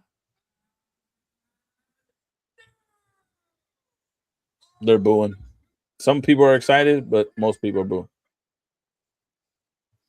Yeah, because a lot of people agree with us. You know, they know that belt belongs to people who want to go toe to toe. Yeah. I think the minute he felt Max Holloway's power, he backed up and tried to just take him out the easy way. I agree. Well, thank you guys for tuning in here on the Reject Rundown, especially for this watch party for Max Holloway versus Oliveira. It is what it is. I mean, I think you heard us discuss BMF title should be won by a TKO or if KO. I will definitely put the post up. I'm interested to see what you guys have in your thoughts on the comments on it. So I will tune in for sure, and we will discuss it our next show for sure. But it is what it is. I appreciate y'all for tuning in, man. It's 3 hours in this live stream. It's fucking phenomenal. Great. Thank y'all for tuning in, man. We had a streamer in watching throughout the whole time. Appreciate it. Got some comments. Obviously, we'll share on the next episode for sure. Thoughts in general and replies to it. But oh man, thank y'all. Thank you for hanging out with me, man. Yeah, it was fun. Mm-hmm. It's like main event stuff, but it was fun. Yeah, exactly. I agree. But like I said, tune in. WrestleTude episode, new episodes coming out very shortly. So tune in there as well. Otherwise, we'll see you next week for sure on the Reject Rundown. And stay tuned for more news, more rundown stuff that we got going on, man, because we got some cool things happening. But appreciate you guys for sure. All right, man. I think I'm signing off, man. You have a good night. All right. You have a good night too. Thank you, everybody.